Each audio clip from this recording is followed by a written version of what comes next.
So when we are talking about ethics, what do we mean exactly? It's this interesting thing. It has to do like a relationship with ourselves, but also with other people. Why did you do something? Well, I wanted to. Why didn't you do something? Because I didn't want to. You know, with every choice and decision you make, you're thinking about it from the perspective of what kind of person will this decision make me? Sometimes, in order to pursue what is morally correct or morally good, in fact, often, you have to. I think the primary thing that we're going to dive into is like ethics and morality, for example. And I'm especially excited about this specific conversation with you because those two concepts, to me, have always been quite vague, and I think to many people they are quite vague. I mean, we hear these words everywhere, right? What ethics, and something is moral or something is not moral to do. But what does it mean exactly? And, how do you apply it in your life? And what is the balance between those two?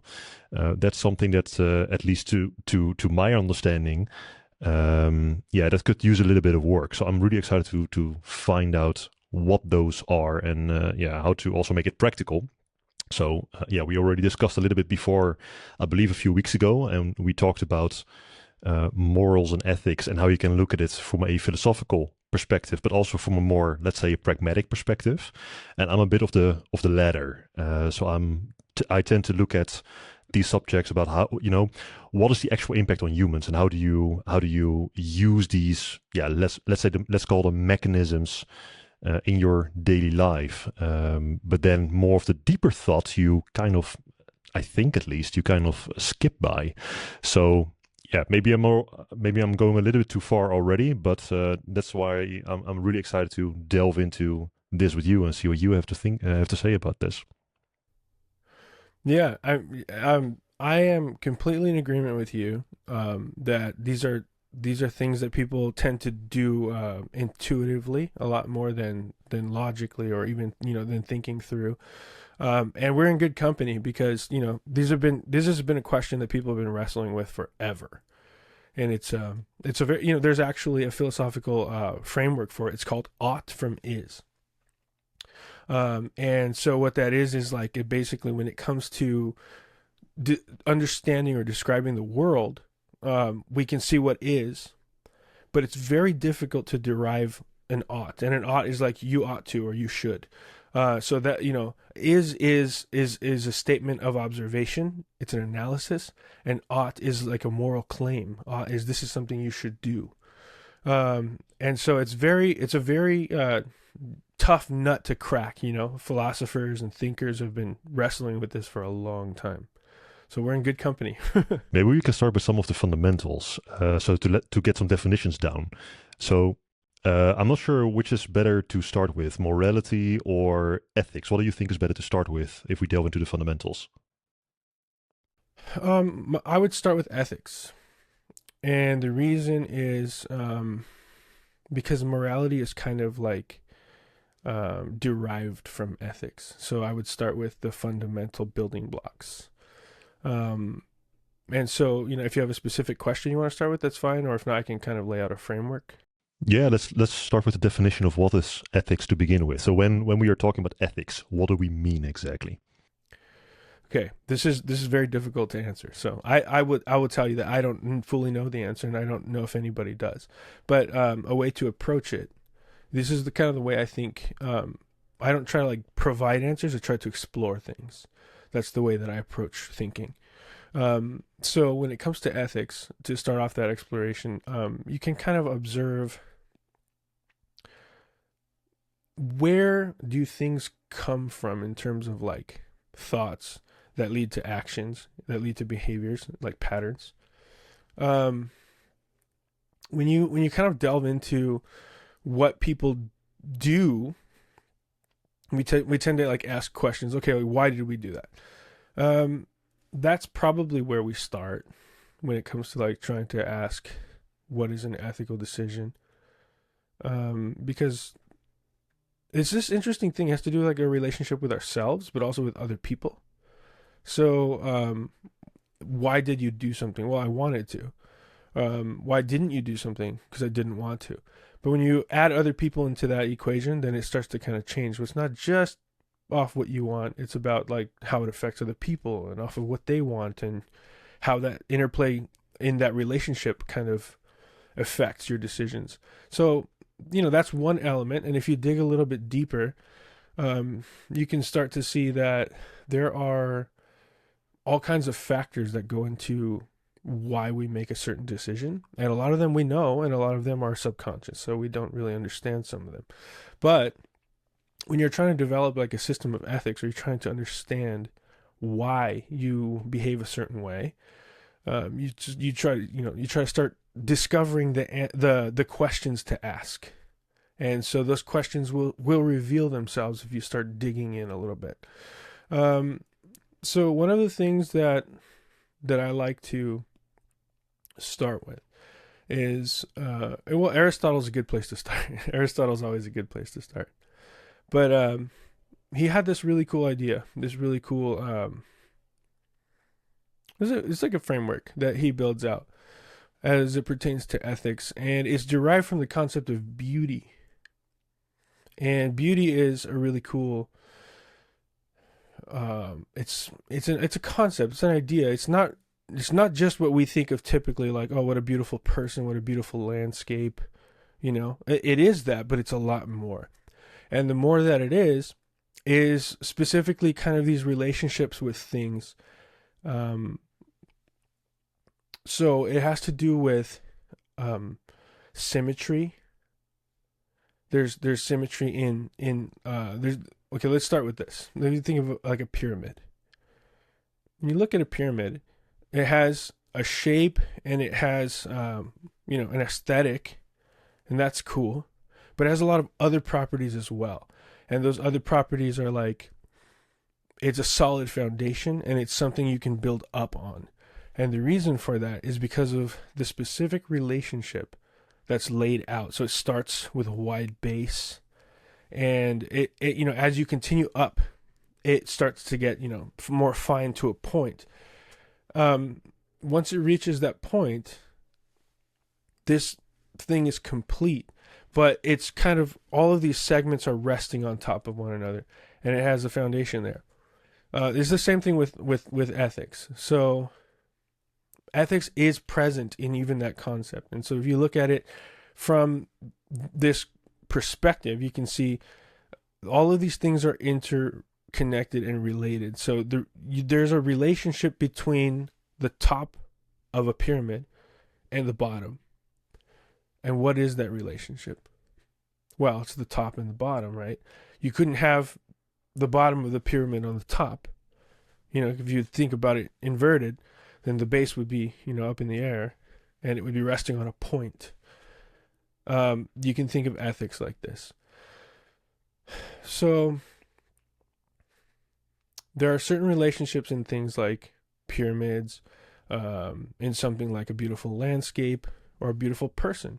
Like if you take a face, one of the things that we consider when subconsciously, when we're discovering or when we're identifying beauty in something, is that we pay attention to symmetry.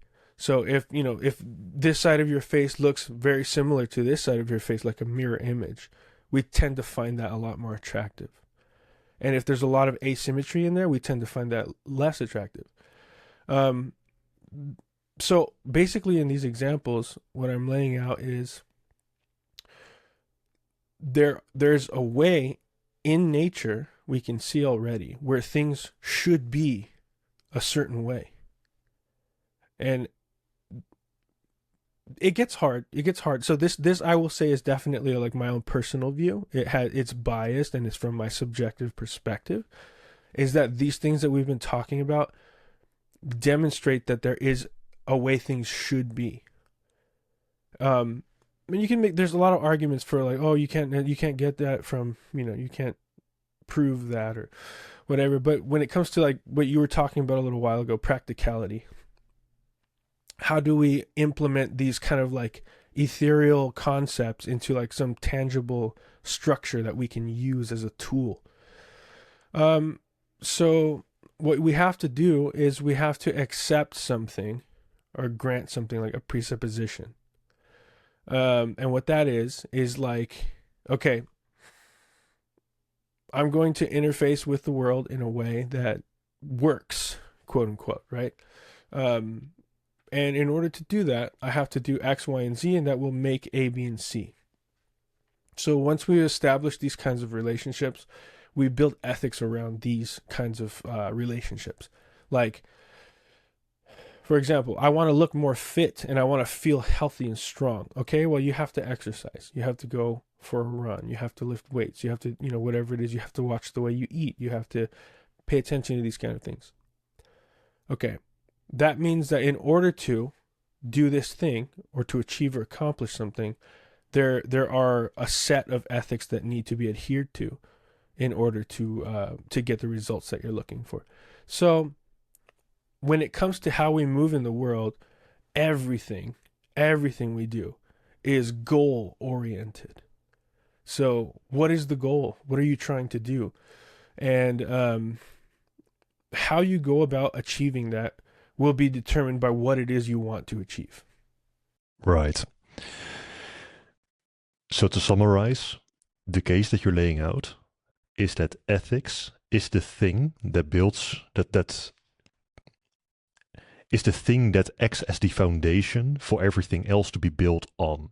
So to use your pyramid example, it's the base of the pyramid on which everything else rests.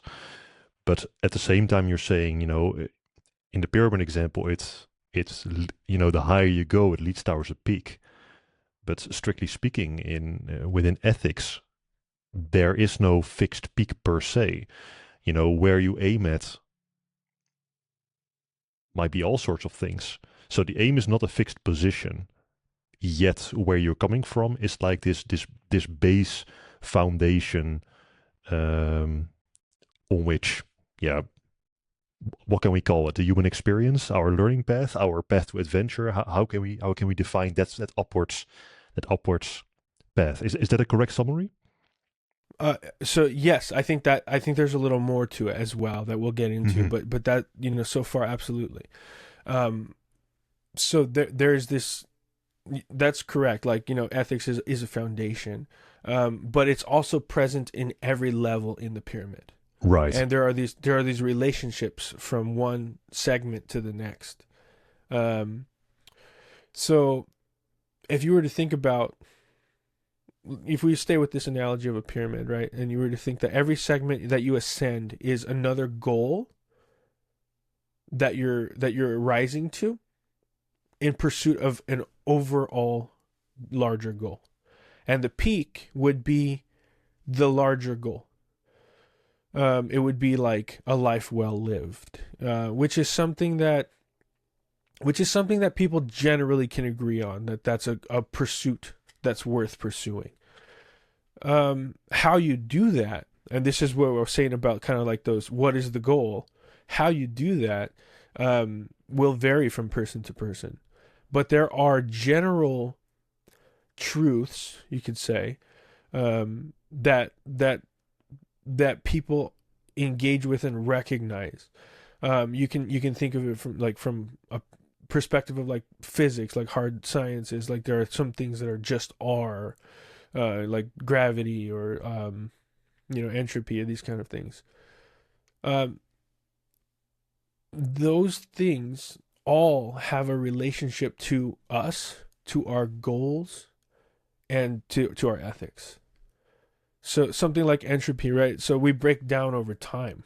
People, that's what happens as we age and eventually we die. A lot of the decisions that we make,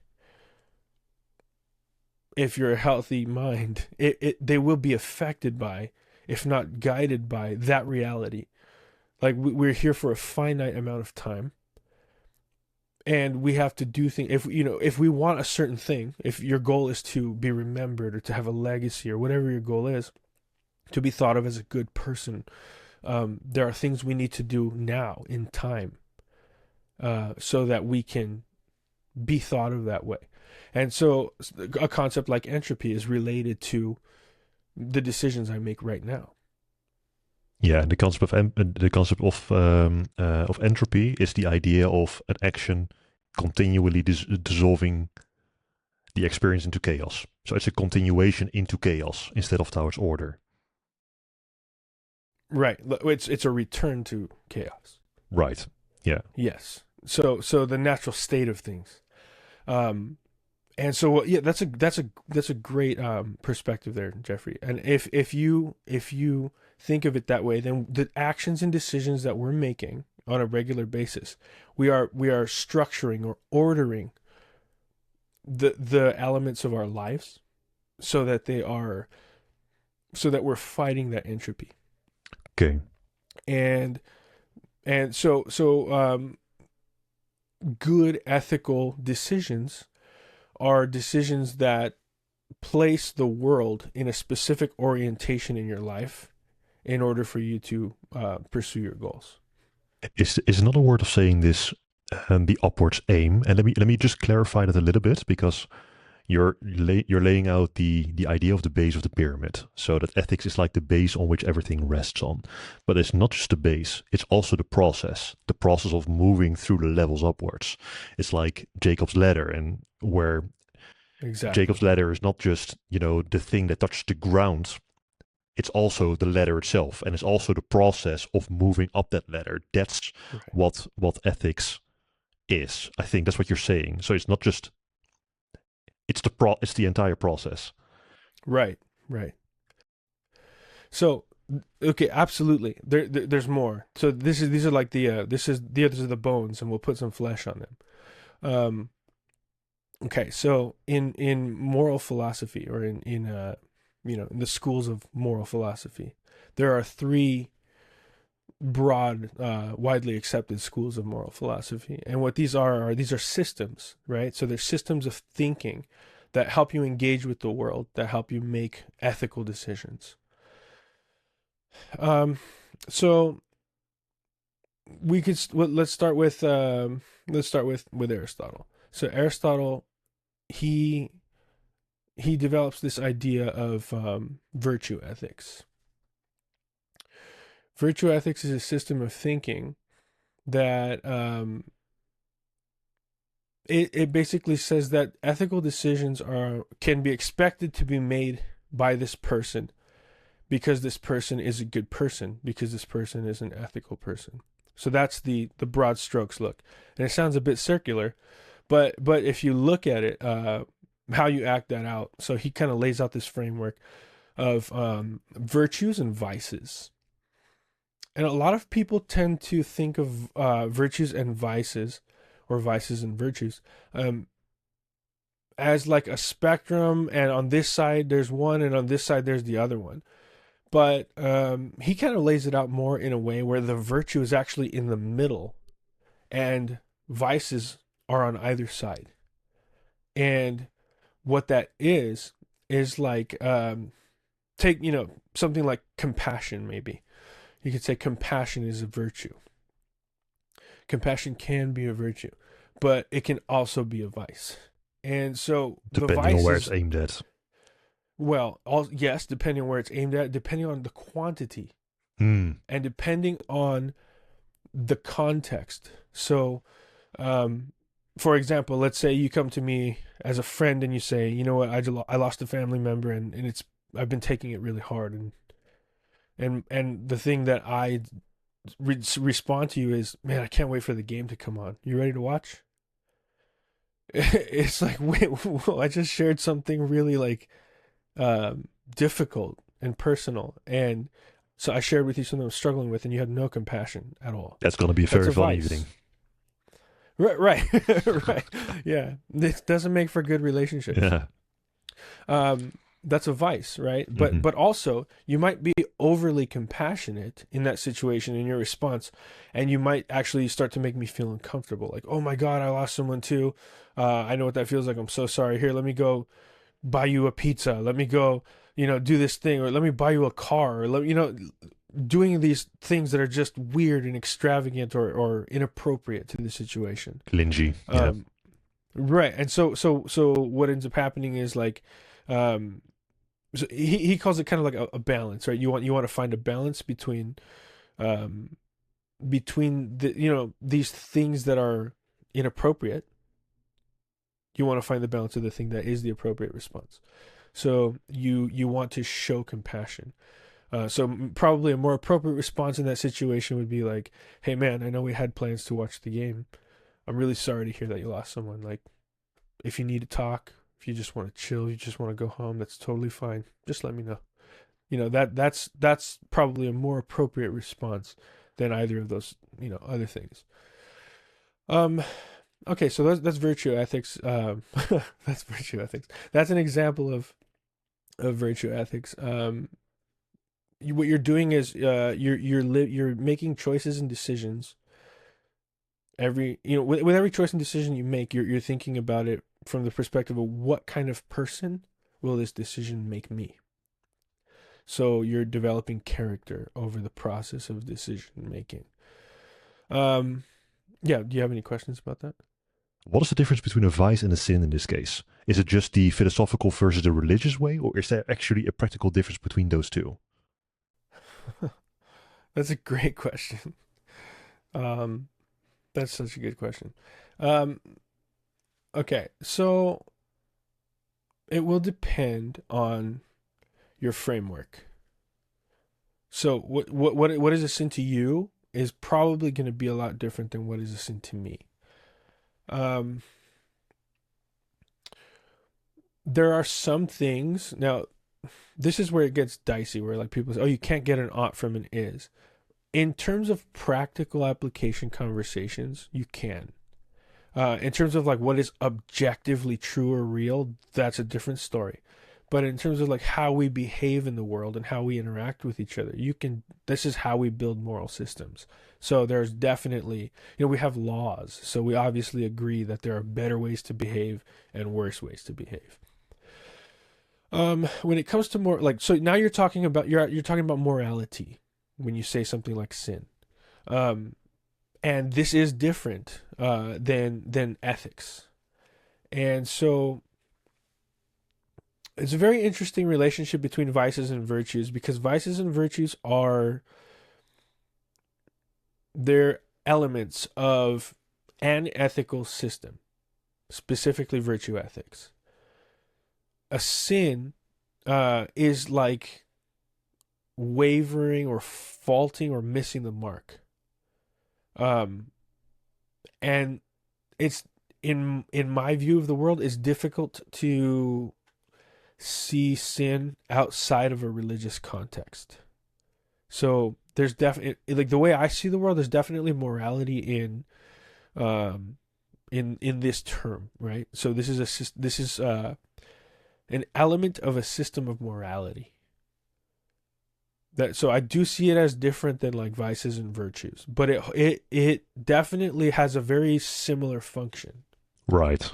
Okay, so it depends on the framework through which you are looking at the world and looking at people, but there is a similarity between them because, like you said, sin is like missing the mark, and you said Right. that virtue is like in the center. So it's like that Jacob's ladder, while going to the left or to the right. That's where Yes. the devices come in. So you're missing the mark then.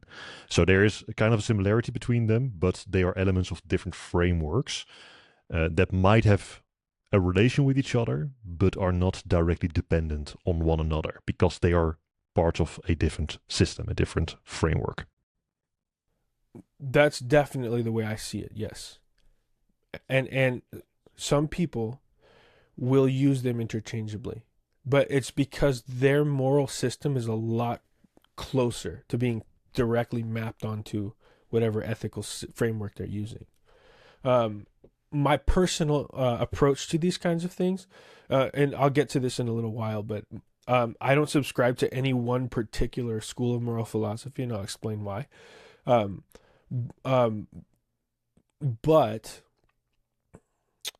many people do. They'll use them as law, or people will, like, let's say for example, read the Bible, and they'll develop a system of morality out of what they interpret from the Bible. And so they will give prescriptions to people for what is proper behavior. This is how you should live your life. So they, in religion, you get that ought from well, people derive it from different things, but there's the relationship you have with ethics and morality. It varies from person to person, definitely.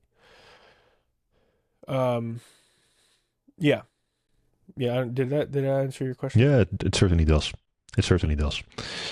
Let's delve into the way that the different systems interact with each other a little bit later, because I'm especially curious about what you're thinking about. You're not subscribing to a single one, but you're taking. Right. I'm filling it in for you, so feel free to correct me. But I assume that you're taking the best parts, quote unquote, of the different systems and applying that in order to find the balance in life and what is right and what is not. But anyway, feel free to correct me now already. But else, let's dive into that specific element later. Um, Mm-hmm. okay, so the fundamentals, ethics. We discussed ethics. We discussed the first of the three schools of thought. So Aristotle. What are the other two? Okay. So the next one that I'll go with is deontology. Um, okay. Deontology is basically like a prescription, a set of rules. Here is an ethical framework. You must behave this way. If you don't behave this way, you're in the wrong. If you do behave this way, you're in the right. Um, so there's this interesting thing here that's kind of that comes with it. I almost want to think of it as like smuggled in there. Is this concept so the basis for being able to make these claims within this moral system is kind of like the dignity of the individual. And the reason that matters is because in order for a system to exist, that system has to serve a specific function, right? So systems are not accidents. Systems have purpose. And somebody has orchestrated a very specific intention, and they have added these little bits and pieces and parts that move to serve a very specific function. So, like in deontology, kind of accepting this as like an axiomatic truth is something that it would you would consider kind of like the dignity of the individuality, like respect and dignity toward a person, is the basis of morality. So you have to make your decisions based off of that truth. So am I violating a person's dignity when I do X, Y, or Z? If I am, this is unethical. And where is that line being drawn? So if you, for example, insult someone or you say something that someone else doesn't approve with, does that violate that ethical system? So okay, so this is the rub when it comes to all of these. I'll just tell you right now, all of the schools of moral philosophy have problems. And what I mean by that is they don't answer all of our questions. They leave a lot of the process of ethical behavior in the hands of the decision maker. And in my view, that's the beauty of living and making choices and decisions. And that's the thing that allows you to be an ethical person or not, because otherwise you're just following some kind of programming, and there's not very much virtue in that. Yeah, where's your humanity if you're just following a system? You're like a program in the Matrix. Yeah, precisely. And what's an insult to me is going to be very different than what's an insult to you or to some other person on the other side of the world.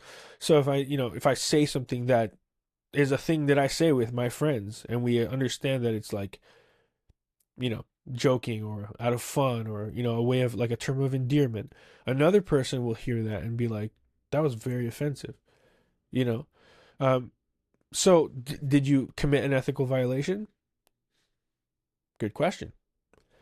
There you can see now there's a lot of other considerations that need to be taken into account before you can determine whether or not what you have done is good or bad, right? Yeah. So, do you have any questions on that? No, I'm good to go. What's the third one? Okay. All right. So the third one is, so we'll just say utilitarianism. Basically, with utilitarianism, there is this kind of, okay. So it's summarized commonly as like the greatest good for the greatest number of people, which is very generic. um, but at the base of the decision making there, so the thing that kind of informs the value is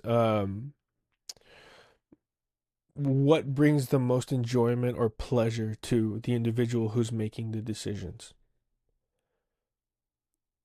So basically, you take that framework and you expand it out to other people, and you're saying what's bringing the most positive feeling or most positive experience to the greatest number of people. And that is like that's basically what that is. But it sounds good. It sounds good initially, but the problem is that when you start subjecting any one of these schools of moral philosophy to, like, let's say, thought experiments, which is something that philosophers do a lot, they present these like ethical or moral conundrums, and they're like, okay, using this school of moral philosophy, how would you approach making decisions? Like, what is the ethical approach? And so, there are all kinds of thought experiments. There's ones that have been beaten to death. People have just used them so much, but they're interesting because they prove the point that there are issues with each of the schools of moral philosophy. They don't answer all the questions. There are shortcomings. They're good. It's a good start. It's better than not having anything, but it doesn't answer all of the questions that we need answered in order to make It's a ethical framework. decisions. Exactly. Yeah. That makes sense. Exactly. So the third one, I'm gonna butcher this name. Utilitarianism. Perfect. That's the one. Okay. Yep. This sounds also like the one that proposes the idea of would you kill one person in order to save 1,000? The trolley problem. Right. Yeah. Yes. Yeah. Exactly the trolley problem. I believe Yeah. that's the idea of like there's you are in a tram. You are steering a tram, and you can go two ways. So there's a fork in the road, a fork in the rails, and on Right. one side there's five people laying on the track. On another side there's one person laying on the track. Which is the better way to go? Right. What? So well. So yeah. And that that get that this is what I was talking about with like thought experiments. That gets complicated very quickly, because if you're making the choices and decisions, well, obviously a utilitarian perspective would say, well, you have to kill the one person to save the five. It's the greatest good for the greatest number of people. Okay, but now imagine that that one person is your wife, and those five other people, just random strangers or people you're barely acquainted with. That changes things quite a bit. You look at it and you're like, oh, I don't know, man. Like, what are my values? Utilitarianism already made the decision for you. Do it. Well, wait, I'm more conflicted than that. I have an internal struggle right now that I'm working through. That is not enough to help me answer this question. There's more to it.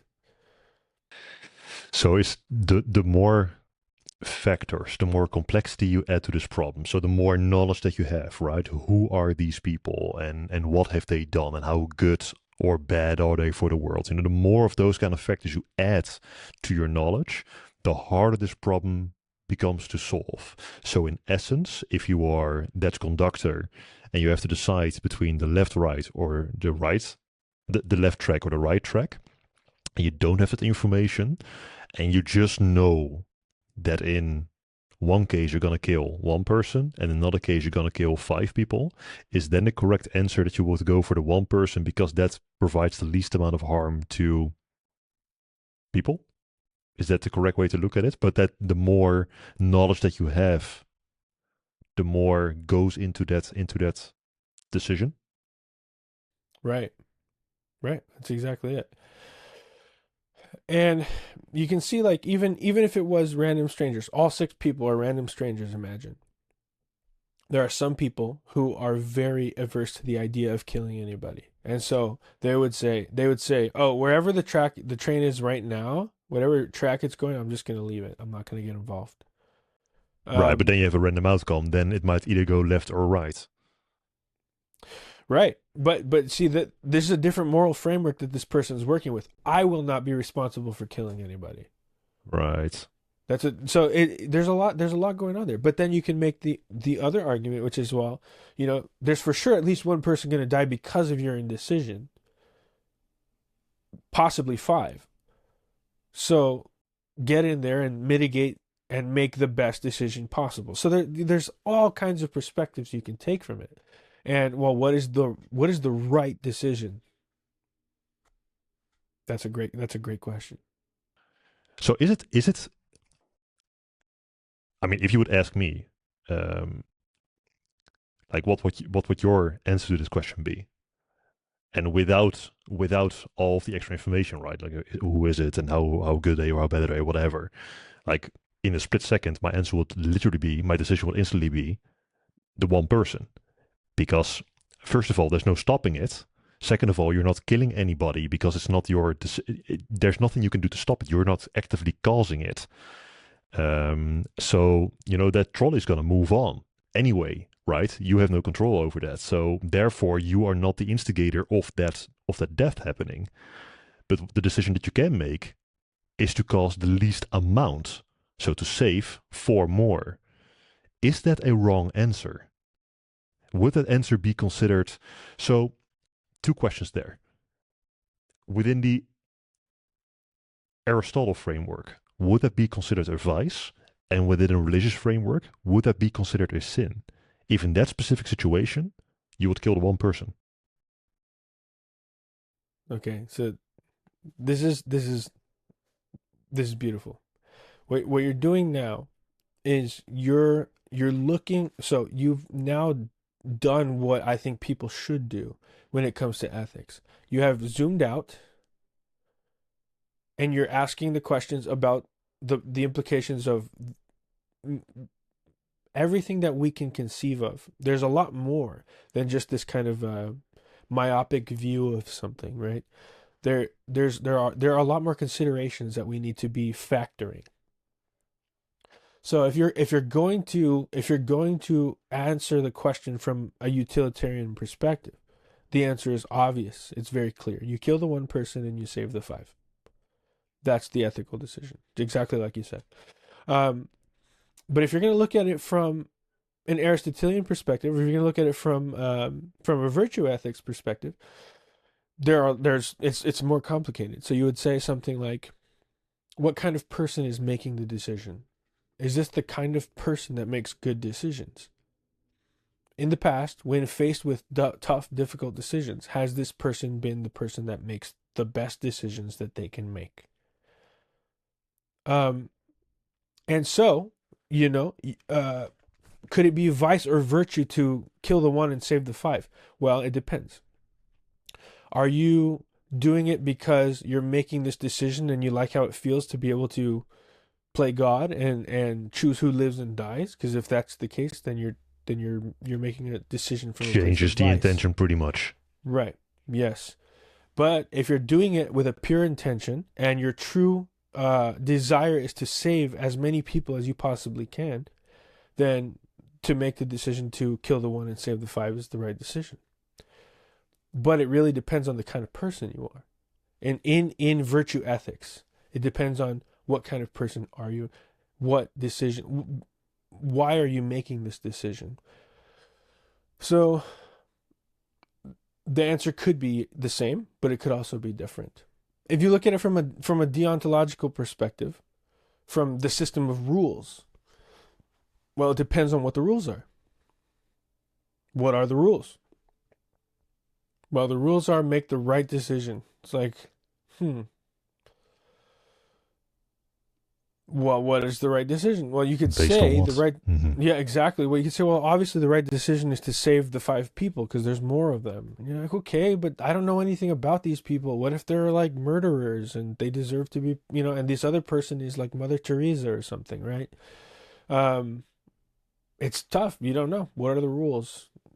Deontological perspective would say just follow the rules. Do what is, the right thing. In my view, there's not enough there to answer this question. And the trolley problem was specifically devised to kind of get you thinking about these kinds of things.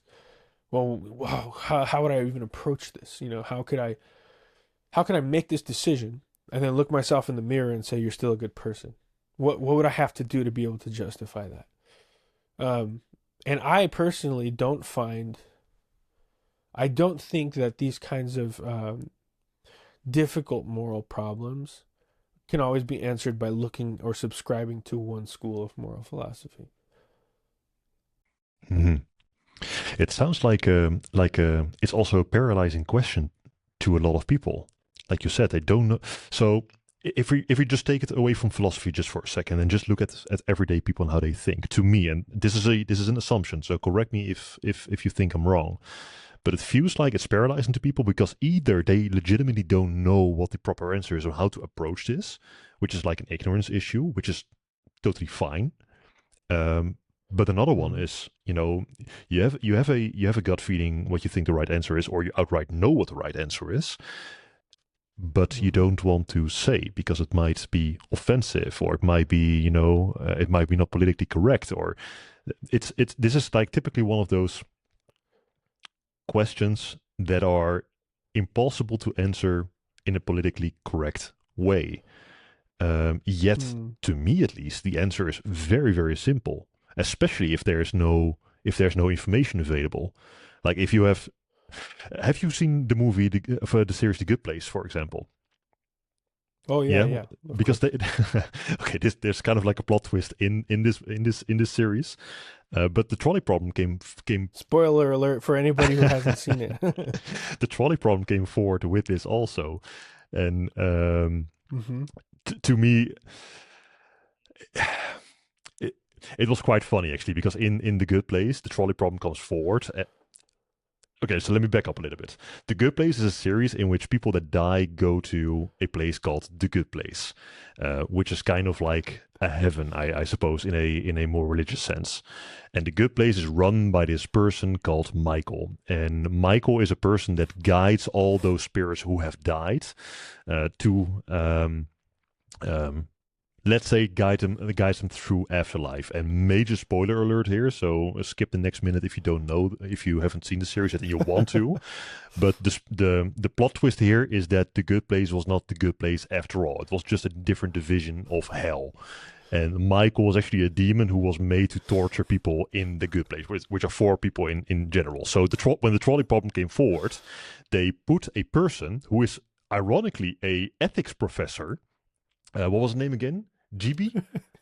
G- um, um, Chidi. Chidi, yeah, Chidi Yeah, Adengonye. yeah, He was an yeah, ethics yeah. professor, but his major flaw was that he was undecisive. He couldn't get to an answer. Yes. It doesn't matter what it was, go to a shop and you have to pick a shampoo. You have one shampoo on the left, one shampoo on the right. Pick one, and the guy will take like 2 hours, driving everybody insane. So the trolley problem was presented to him. He was the conductor, and he had to decide to go to the left and to the right. And they put like, it wasn't just people that they put on. It was like on the left you have 10 helpless babies, and on the right you have 100 helpless animals or something like that. It was completely extreme. But it to bring it back to your story, it does show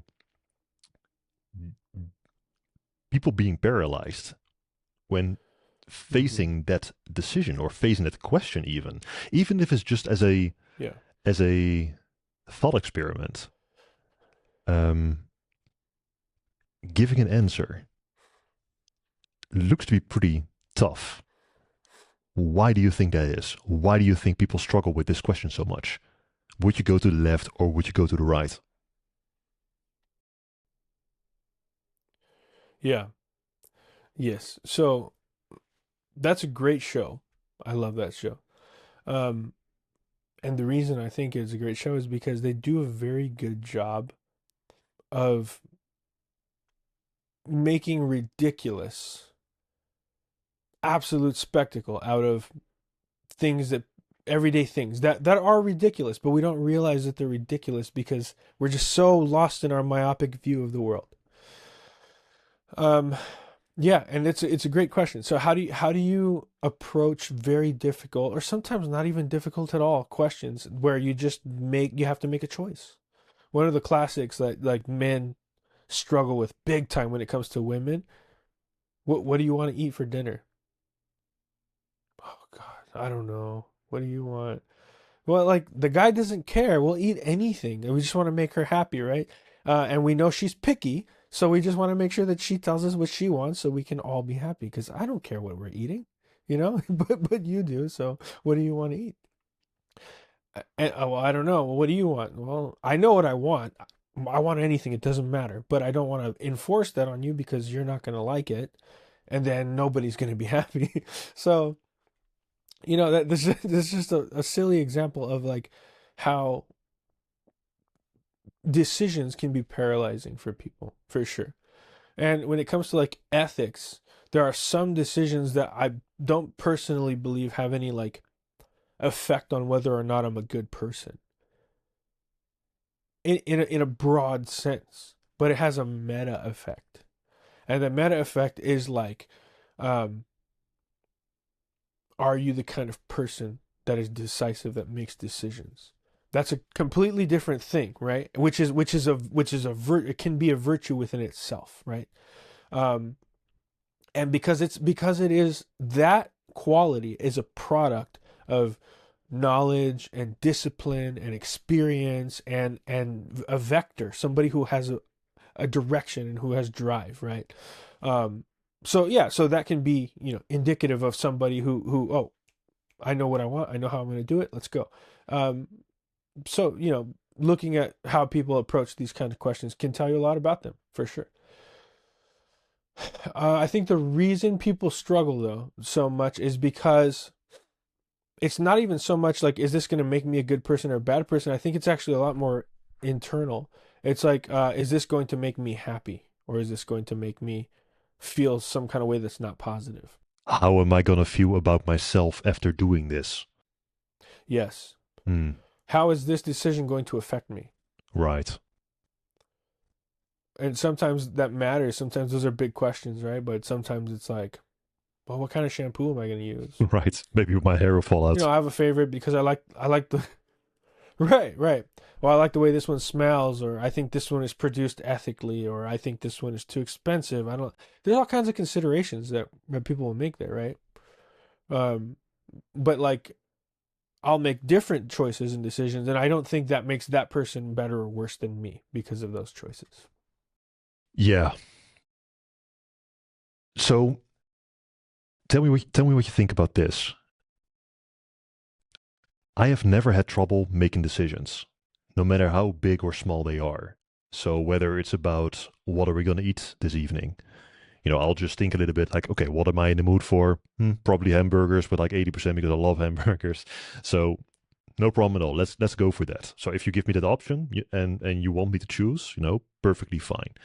But even about bigger decisions, business decisions or decisions that impact people, that have real impact on people, whether people, for example, keep their job, yes or no, or whether we will spend that amount of money on some project or something like that, right? Those are decisions I have no problem with, and still, at the end of the day, I can look myself in the mirror, even though maybe in hindsight the decision was a wrong decision, because I know that at the end of the day, and this is I'm realizing as I'm saying this that this is starting to become a recurring theme within this podcast. I'm using the word intent quite often lately. So if your intention is, let's say, upwards aimed or pure or good or aimed at that which makes life better for you or for everybody around you, then whatever decision you make with that aim is the right decision, even though it's the wrong decision. because it comes from a good place. It comes from an honest place, and therefore it might not be a vice or a sin in the religious context. Again, even though it might be a objectively wrong decision in the end, even though you might say something that you honestly believe is true and honestly believe is the right step forward within your business, for example, but then turns out to um, not necessarily be controversial, but it turns out that clients that you lose clients or you lose money or you lose a project or something goes wrong fundamentally, something like that. Then of course you can learn from it. You should do something with that. You shouldn't just let that slide. So you'll use that information to become better. But that's once again a mechanism of that upwards aim, right? It's not about 100% making the right decisions all the time. It's about making the decision that you think is the right decision. And if it turns out that it's not the right decision, learn from it and do something with it. And that way become better. Because then it doesn't matter if it succeeds or fails, it always succeeds. I see the logic in that, and I agree with elements of it. I personally I think that's not the way I approach it. I totally see the value in it, and let me rephrase that. I partially approach things that way. That is a huge factor, and like I'm talking about my own personal ethics, right? I'm not telling you, oh, you need to do this, but what I'm saying is, in my view, what you just described should be weighted. Definitely, it has a lot of weight in moral decisions. But I personally counterbalance that with a couple of other things when it comes to ethics. What is ethical, and what is a good decision or a bad decision? Like I say, there are a lot of factors that go into what makes this the right or the wrong decision. So what you're describing kind of sounds a bit like utilitarianism. Utilitarianism has a lot of sub divisions, or subcategories of ethical systems. Um, One of the things that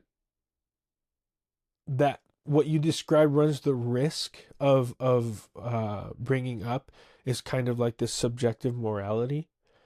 Um, well, my intentions were good, and I wanted it to X, Y, and Z, and so that means that I'm a good person. So because of what I wanted, and in my view of the world, this is the way it is. There's definitely something to that, um, but also we live in a world that's shared with other people, and so if you're making decisions in the world with other people, um, it can't just be about your intentions, because your intention might affect somebody in a way that destroys their life. How could you still be considered ethical if you're doing these kinds of things? So there has to be an adjustment in your calculation, depending on certain kind of factors certain data points that you take in. So if you think of morality or ethics like solving an equation, factors that are present in that decision, like more knowledge, is like filling in these variables with values. Um, like let's take an example you said, like you're making a decision in business. Um, let's say that you are given information that's not accurate, but based off of the information that you're given, you make a decision to let somebody go from work. And the thing that you did is now affecting them in a way that's going to be very difficult for them to recover from. But they did not do the thing that you told them they did, and the reason why you're letting them go. But you didn't do anything wrong, because if they had done the thing that you thought they did, that somebody, here they gave you evidence, like they violated this thing, um, the proper decision would be, I'm sorry, we have to let you go because this is against our policy. So you're doing your job properly. But there is a problem in this system. Unfair judgment of a person who doesn't deserve it. Right. And so where does the moral responsibility lie? Well, it's mostly on the person who fabricated the false evidence, right? but also you are making choices and decisions that are affecting other people. Um, maybe a strong version of this, like a strong point, would be like if you think about a war, and one country believes that this act was taken against them by this other country, and so they declare war against them. They launch an all-out war against this other country. But the country that they're going to war with didn't actually do that thing. Okay, what's the problem? Who's wrong? Well, they're just doing what they feel they need to do. They need to defend their country because they're presented with this situation. But that situation has issues or has problems. So there's this element in life. This is a thing that's funny to me, and I mean more like ironic, not ha ha ha funny. Um, Life can be brutal, and it can be very unfair. And a lot of times, when it comes to how we interact with the world, we have this sense of justice that we need to see in the world. For some reason, we have this. If we feel like we were mistreated or something happened that's unjust, especially in the Western world, especially, we have this like righteous anger that rises up in us. And how are we going to fix this and rectify this situation? And so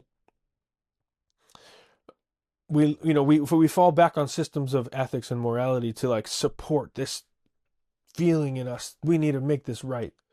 And so I'll use these different schools of thinking so that I can justify my decisions or my thoughts.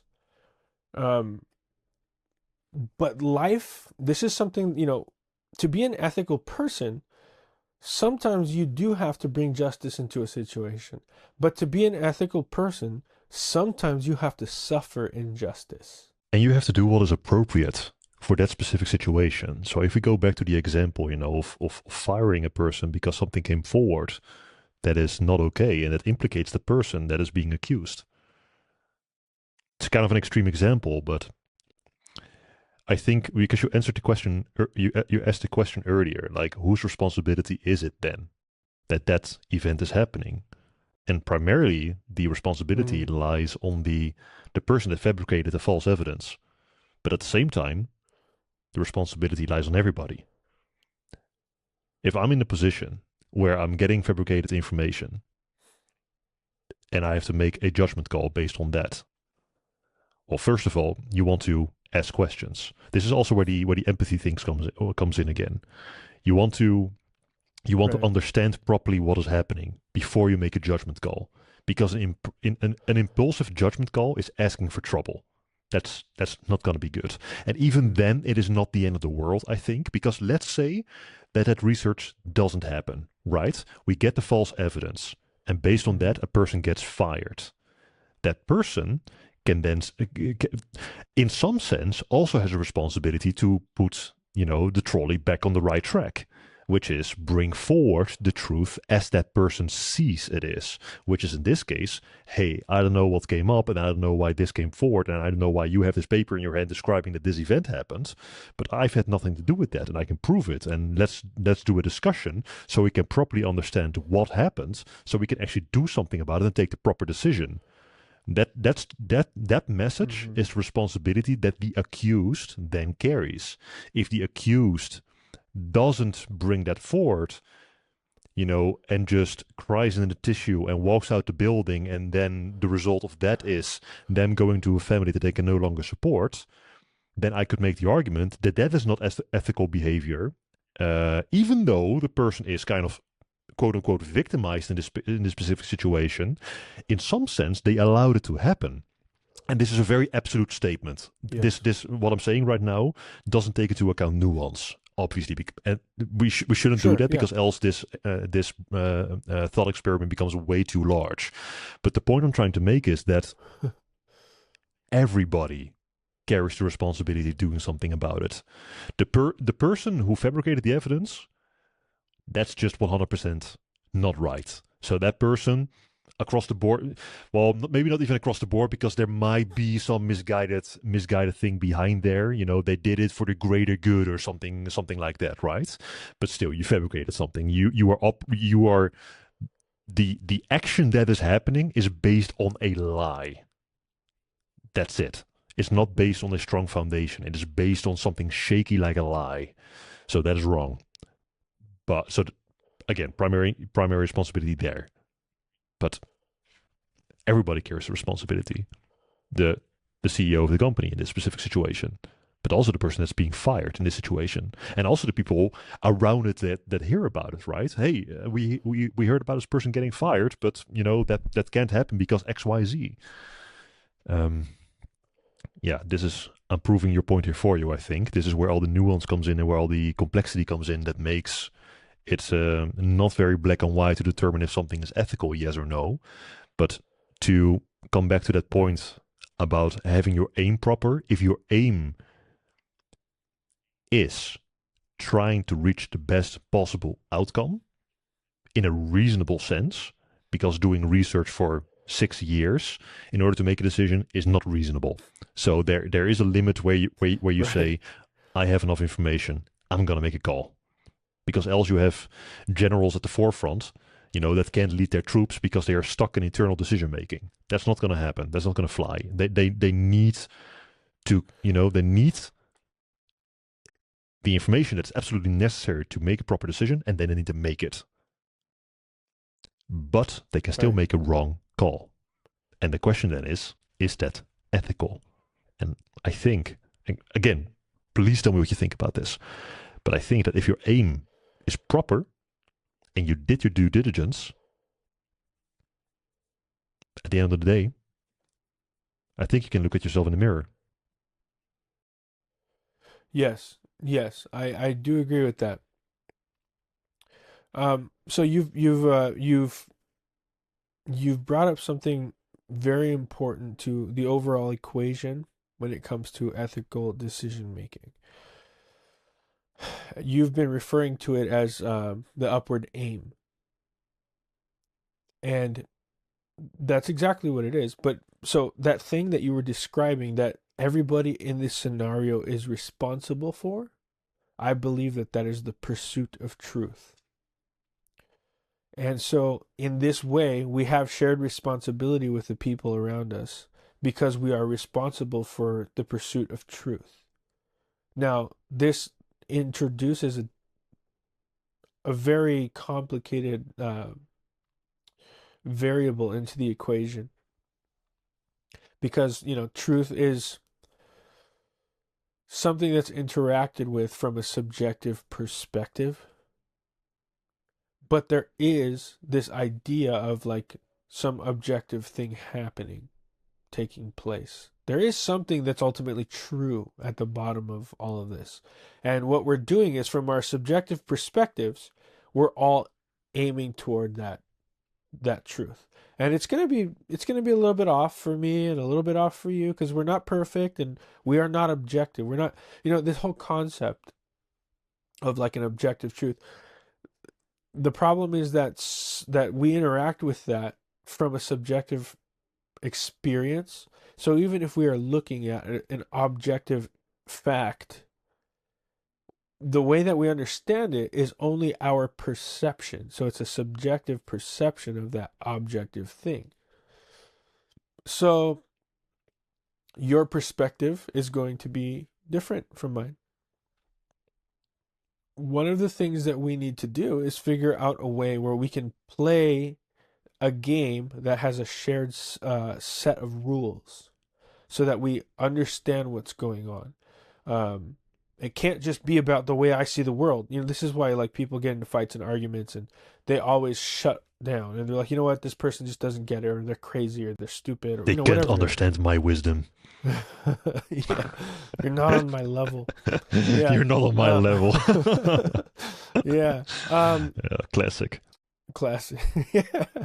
Um, but this is a problem. This is a problem because we are very social beings and we need to exist in community. It's part of how we're made. So we have to figure out ways to play the game with people. And part of the way we do it, I think you pointed to, is we all have to be aiming at truth. We all have to be looking for what is real, what is the most real thing. I I think the reason that's so important is because that's one thing we can all agree on, right? Like we want to find out the truth. And if we can get ourselves out of the way, like a lot of people believe truth is what they think, or what they believe is true. You have to have room in your thinking for a conceptual space where you understand that your how you see the world is not quite how the world is. And if you can understand that concept, then the door is open for you to be able to have compassion and empathy for other people. Like you said, there's a misconception that people reflect their own way of thinking at the world as the average. They're projecting the way they think onto the world and think that is the average of how humans think. So their logic, their internal logic, is the way the world works, and everybody operates within that logic. It's like you're projecting your own framework onto the world, and then, like you said, everybody who Right. doesn't, who thinks too different as to and as such doesn't fall within that framework anymore. Now they are the mortal enemies. Now they are not to be listened to because they are, dangerous or far left or far right, if you want to take it political, Hmm. stuff like that. They don't Yeah, fall yeah, within that framework anymore. Which is where conversation stops, which is where empathy stops, which is where honest curiosity and asking each other questions about, hey, how do you look at this? That doesn't happen anymore then. Um, I forgot what the name is of this. yeah. Do you know it by any chance? I it's not coming to mind at the moment. No. Okay. If I think about it, I put it in the closed the captions below. Um, but that seems to point is that seems to be very common. It seems to be happening for a lot of people. Hmm. Yes. So I have a very specific framework that I'm building out. Um, but I won't dive into it here. It's a book that I'm writing, but it's about how you interface with reality. And there's different levels of how we interact with reality, and at the base of that, at the bottom of that, is our subjective experience. And there's all these levels of reality that help us, we can use as like a framework to interact with other people, and that kind of thing. um, but it's important to hold this concept that there's something that is true that's beyond you, that's outside of you. Because if the truth is inside, then you're God, and everybody has to like worship you and follow your perspectives and views and values. But if it's outside of you, then there's something that we can all have in common. That we know there's something that transcends our subjectivity, something that transcends our own ethical frameworks. Yeah, one is like a cult leader, for example. So if the truth is inside you, you are the truth. That's how you get cult leaders. Yeah, and so if you have if you have a framework where you have space for a transcendent thing like truth, something outside of you, Right. then we all have something to aim at together. And even though you're standing on that side of the field and I'm standing on this side of the field, we're still aiming at the same thing Right. Yeah. because it's outside of us, it transcends us. So that's an important aspect of values and ethics and decisions. It's also a very good exercise in humility. Mm. Knowing that you are not a peak, knowing that you don't know everything. Right. There's still more than enough to learn out there. You don't even know 1% of what's going on in the world. Right. And our whole system, the way that we think, the way that we act, the way what we believe, understanding that it isn't complete, and understanding that you are not only trying to look outside of the circle of what is your knowledge right now to find more information on how to um, yeah, interface better with the world, I suppose. The knowledge seeking idea, that's wonderful. But at the same time, exactly like you're saying, you are not the highest point in the pyramid. You are serving something else. And Mm-hmm. whatever you think you are serving, whether that is the truth, whether that is God, whether that is society, whether that is a, a, a, a an idea, if you accept that you are not the peak of the pinnacle, then you allow yourself to, together with the people around you, to figure out what's the truth, to figure out what's what, to look for it, Mm-hmm. and to serve it, and to do something more than what you are right now. Yeah. So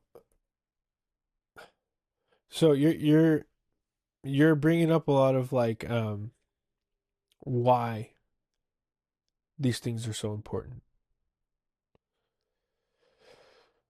A lot of what we've been talking about right now is like the what, and you just kind of brought into the conversation the why. The why is very important because the why gives you the motivation to do all the what. So there's a lot of what. There's a lot of work to be done. You know, you have to work on yourself. You have to have a relationship with concepts like discipline, with disappointment, with properly managing your expectations. There's all of these things that are required in order for you to interface well with the world. But why? Why do it? What's it all for? You know, is it pointless? Well, that's where the word meaning comes forward. Right. Oh yeah. Oh, that's a yes, absolutely. Okay. So Aristotle, probably one of the smartest people that ever lived, he has this concept, telos. Telos is a word for it's this concept where you can understand what something is for, so its purpose or its meaning, by observing it and its behaviors and seeing what it does well. So, the discipline of teleology is derivative from this concept of telos, and that's what it is. It's basically it's like a analytical and observational, and what you're doing is you're surmising what something is for, what is its meaning or its purpose by observing how it behaves in the world, patterns of behavior, what it does very well. And so Aristotle has this really cool thing where like you think about it, you'd be like, there's no way he like put these ideas together in his time. Like, so, you know, it's just a coincidence, but like they fit so well together that, you know, you have to think like, of course, you know, he was aware of the relationship. Um, so about like ethics and teleology and beauty. So he has this other concept, beauty. I think we talked about it a little bit. But there's you know this kind of like symmetry that's present in things. When you look at something and you see how well it performs a certain function, you can see that it's doing something really well, like almost perfectly, right? So you can see like an acorn turning into a tree, or you Mm-hmm. can see a person, a baby growing into a man or a woman. And you look at the bodily functions, you look at the systems inside the body, and you say, man, like they operate with such perfection. Like, you know, you could look at the metabolism and see how we convert fuel in energy in fuel like food into energy, and you can see like, oh, we're able to do all of these things. We're able to like generate movement. We're able to have thoughts, and we're able to articulate them in words, and all of these systems that go into, you know, into being a person. It's extremely complex, and there's a certain element of like, yeah, that's exactly what that thing is for. Like, look at how perfectly it operates in these offices, or it does these functions. Like, Mhm. that's really cool. Um, so when it comes to like meaning, when it comes to purpose, like you had said, you look at people and you say like, well, why behave um, according to certain ethical frameworks? Well, we need to exist in society with one another. We're very social beings, and in order to do that properly, like there's this concept of boundaries that we have to have, because certain kinds of behavior are acceptable and other kinds are not acceptable, and we have to have systems for how to interact with those things, and we have to have frameworks for how to make these decisions. When it comes to ethics, this I like to describe ethics as some system outside of you. So you create a system outside of you, and you use that when you need it. And to make it more specific, it's like when you're in a calm, sober state of mind, you decide what kind of person you want to be, and then you generate a list of values. Like, oh, I want to be this kind of person. I want to be this person. When life gets difficult, I want to make these kinds of decisions, and I want this. So you write, oh, this is the kind of person that I want to be. Okay.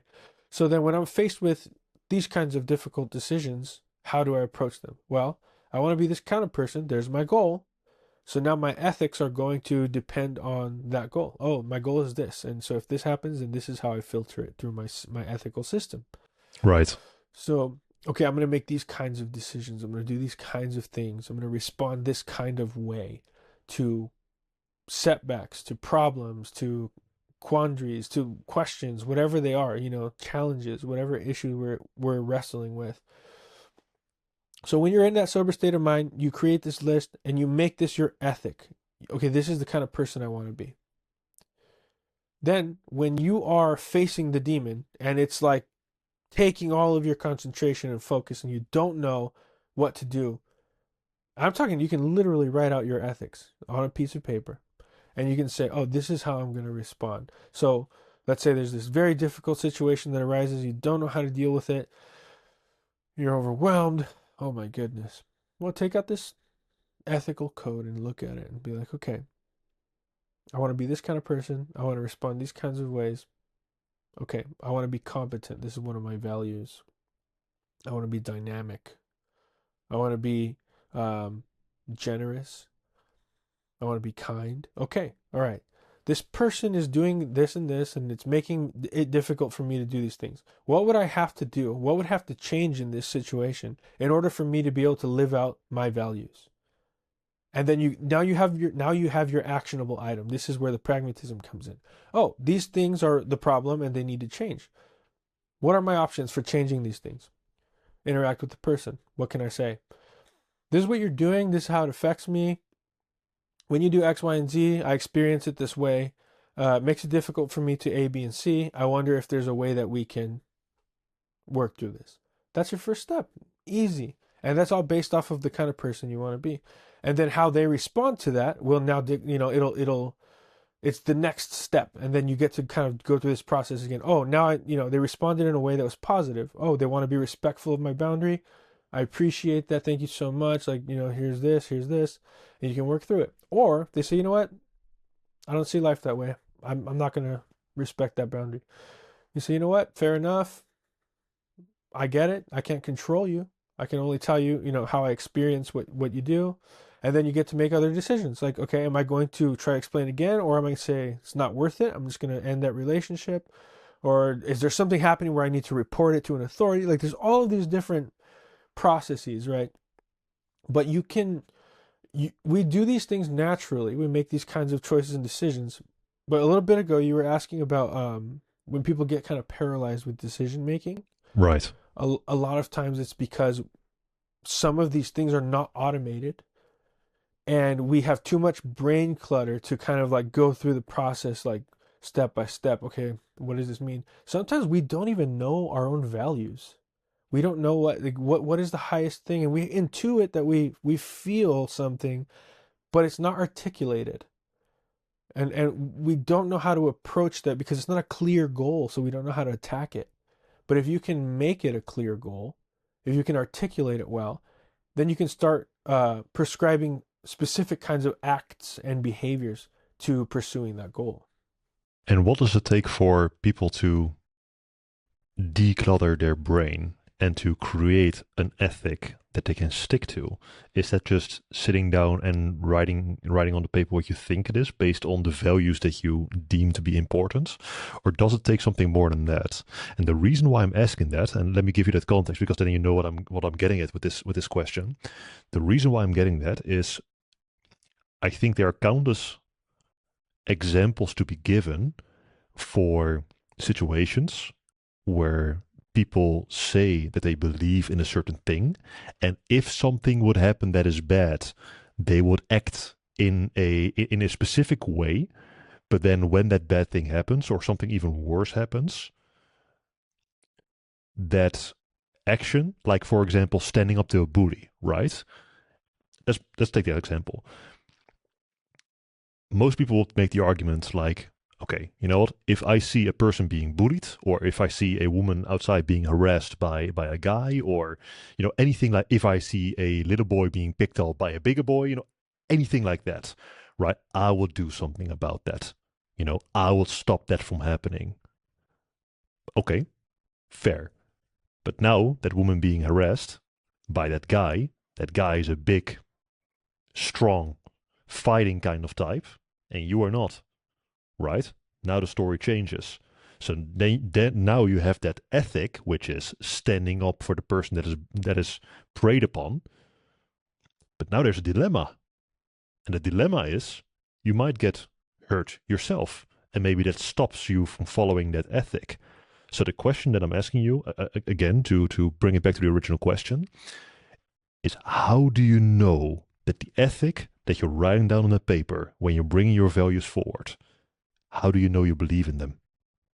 Yeah, that's a great question. Okay. So, okay, I want to unpack that a little bit. I think there's an assumption in there that if you don't act it out, that you don't believe it. Personally, I would reframe it a little bit and say, if you don't act it out, doesn't necessarily mean that you don't believe it. It just means that there's something else you also believe, and maybe even more so. And so what I would to put flesh on those bones, I would say something like, let's say, to use your example, there's a woman who is obviously more frail than the person who is harassing her. But I'm a lot more, I'm a lot stronger looking and than the person who's harassing the woman. So it's an easy decision. You walk over and say, "Hey, buddy, get lost." Right? And most of the time, that guy's going to look at you and be like, "Okay, I'm out of here." And if he doesn't, you feel confident to be able to handle business, right? But like you said, if this person's a lot bigger, what do you do now? Like, do you really believe that there's value in saving that woman? Well, the answer to the question is yes, of course. But so this is where I would use something like I'd go back to this, like the schools of moral philosophy, right? Um, the deontological perspective would say, yes, the rule is clear that you want to help people if you can, but that thing is, like, you also have to consider yourself as a person, because I have dignity just like you, just like any other person. And so, would doing a certain thing for another person violate my own dignity? If the answer to that question is yes, then maybe you need to reconsider the equation. Because if I'm going to get my butt kicked and she's going to get her butt kicked, what good comes from that situation? You could make the argument that it's even worse than the original situation. Precisely. So you can use all three schools of moral philosophy. They're like, well, what's the ethical decision? Well, I'm the kind of person that makes good decisions, So virtue ethics, right? So I want to make the right decision. The right decisions to protect, but I need to mitigate it. And this is how I told you earlier. I don't subscribe to any particular school of moral philosophy. I like to use them in conjunction with one another. And I'm developing a framework for this as well because I think it's really important. Um, okay, so virtue ethics, you want to be the kind of person that makes the right choices and decisions in difficult situations. Deontologically, you want to look at it and say, is there a reasonable chance that there's going to be a negative outcome if I do this? Because and is that negative outcome going to affect me as well? Then you would say, okay, I can reconsider this. And then utilitarian perspective would also say like, well, the if it can't be the greatest good for the greatest number of people, along the same line of logic, it would be the least bad for the fewest number of people. And so if you were to, jump into the situation as well and things go bad for you and this other person, then that's even worse. So if you're going to use like those kinds of if you're going to use the schools of moral philosophy when you're approaching a question like that, there's space for you to use more than just one. In fact, I think it's necessary because they don't have all the answers. They don't answer all the questions. And because life is tricky sometimes and difficult, and it comes up with stuff that you just can't anticipate. But the point is, you have tools, and that's what I would think of moral philosophy as. They're tools to help you make choices and decisions. They're not tools to dictate how you must behave. In the end, you're an agent, and you have agency. And the whole thing about like doing the right thing, building character, becoming a good person, all of that conceptually is dependent on you making decisions. And so you have to make decisions. And well, you make decisions either way. You choose to do good, you choose to not do good, or you choose to abstain.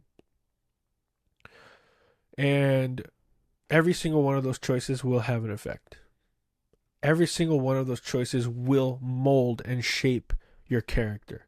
Even abstinence will mold and shape you. You can become the kind of person you can't even look in the mirror and respect because you don't have what it takes to make choices and decisions that are good for you and good for people. And that happens all the time. Right. And it's even way more complex because it's not just about morality and not just about ethics, but you also have a little thing called the law. So, what might be a legal way for you to handle that situation in the United States, for example, might not be a legal way for me to handle it over here in the Netherlands. So that's an additional layer. I'm not sure if it's a layer on top of ethics or if it's more like a pillar next to ethics. But either way, it's another framework that is really important to take into account to when making an appropriate decision for that specific situation, because very very very extreme example, but in that specific situation where a guy is harassing a woman and the guy is stronger, and then you're thinking about yourself and you're like, yeah, there's no way, with hand-to-hand combat, there's no way I'm gonna win this. Okay, but how about grabbing a rock, and throwing it against his head, something like that, right? Okay, you're saving the woman, but you're killing the guy. Is that legal? Right? You're not asking an ethical question anymore, because there is something to be said for saving a good and removing a bad factor. Let's just put it like that on the table. So that's the ethical that's the ethical discussion that you could have, right? Does saving a good person weigh heavier than hurting a bad person? But the law doesn't care about that, because I think that if you play this specific situation exactly out here in Netherlands, I think you will go to prison. And that's a problem. Even though you can make the argument that it might be ethical, maybe if that's the conclusion that you're going to, you're still going to prison. So did you make a bad choice then? Right. So there are, yes. So there are all kinds of mitigating factors. If you look at things like abortion laws in the United States or self-defense laws like what you're describing, there are a lot of there are a lot of see, this is where the law and morality diverge. There, there's not just these two areas. There are a lot of areas. I'm just saying these are examples of where the law and morality can diverge. Some people their morality will say, like, no matter what, this is a bad thing to do. That's deontological. It's saying here's the set of rules, and we cannot violate these rules. It's black or white. You And either follow the rules or you break them. right, and the law tends to be, the law is a pretty good example of deontology, right? You all of the moral considerations are taken into account for you beforehand, and then it's codified into law. And so, whether those are your elected officials or depending on the kind of governance that you live under, the people who are making the laws, they're the ones who are making the moral considerations. And then they say, okay, now we've made the choice, the decision. Now everybody has to adhere to these rules. Okay. There are some situations that will arise where the codified law is morally wrong. What do you do? It depends on the situation, but like if you look at like the United States history with like African American people, there were a lot of laws in place at a certain time in our history that made it illegal for black people to participate as full citizens in the United States. Codified into law, as part of the law. So it was literally illegal to treat them as full people. So this is an example of where the law is a very specific way and people have strong feelings about it being wrong morally. There's ways you can address it, like we did in this country, where in the United States, where you go through the processes of changing those laws so that they reflect more accurately the morality of the situation. And it's never going to be perfect, but there's ways to engage to change things. But you're absolutely right. You have to take into consideration certain elements, and this is what I was saying earlier. We have this kind of like wrong assumption that life must be just. Sometimes in order to pursue what is morally correct or morally good, in fact often, you have to suffer some kind of injustice. Can you give an example of that, of what you mean by that? So I can give you a very, very famous example of this. Okay. Jesus Christ.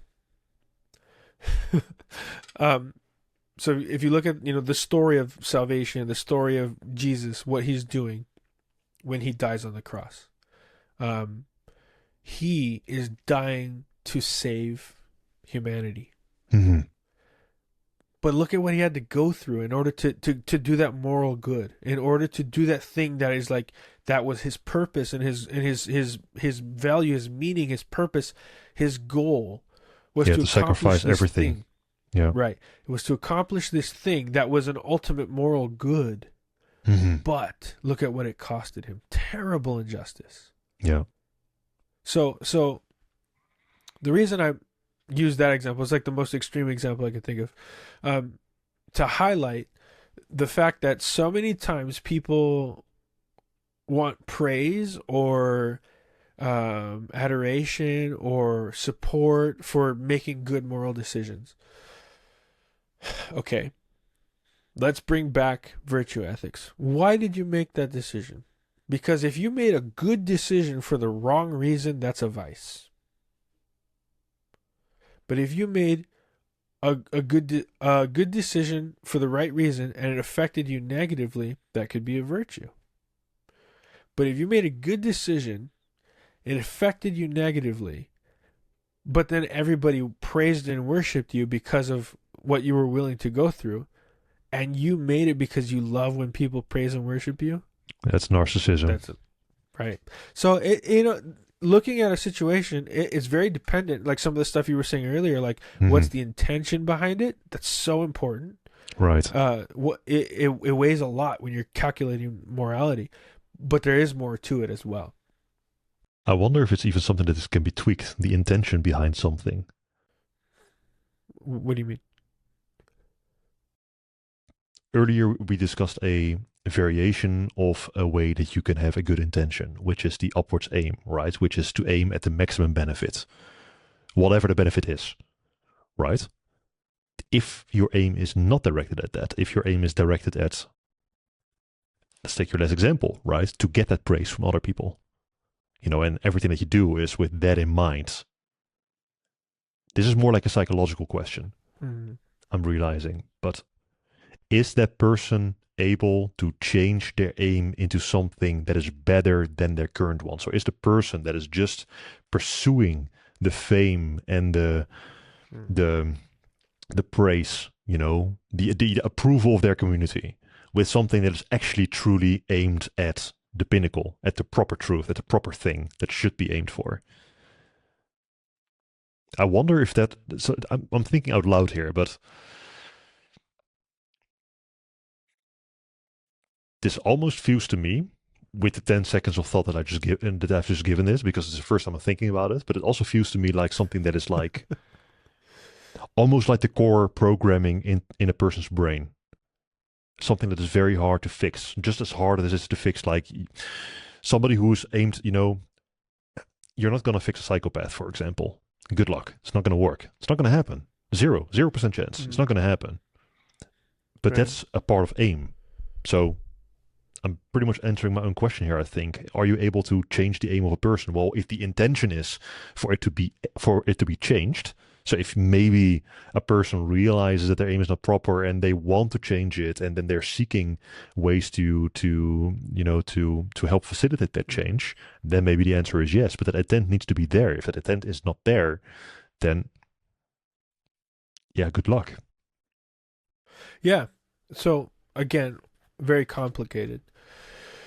Um, yeah, you bring up a really good point about psychology and how it interacts with the decisions that we make. Excellent point because it affects every decision that we make. The mental state you're in, right? So, let's say I'm a person who grew up with very little love and praise. So I'm going to have a deficiency and I'm going to be out of balance and I'm going to be very hungry for that.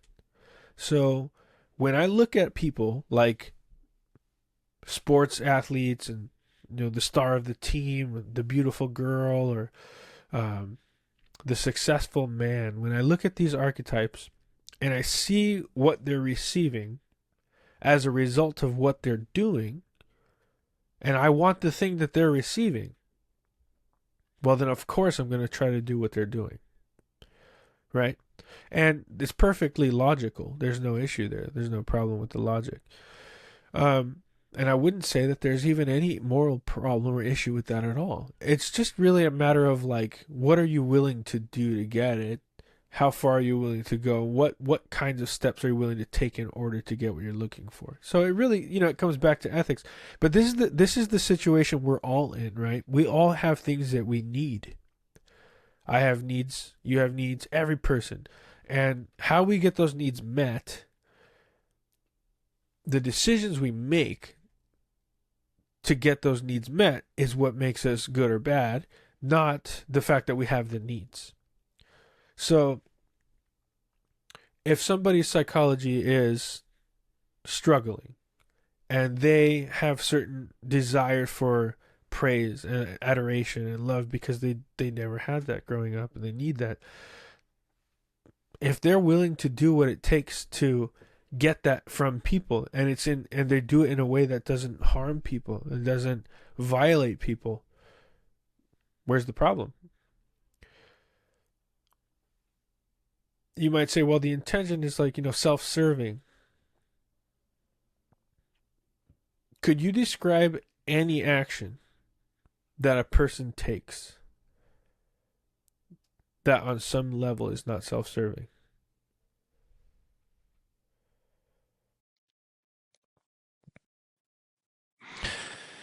I think the answer to that question, it's a good question. I think the answer to that question is no. And the extreme example that popped into my mind is, for example, sacrificing your life for someone else, right? Mm-hmm. So the soldier that jumps on a grenade in order to save their squad, right? When a grenade gets thrown in. Mm-hmm.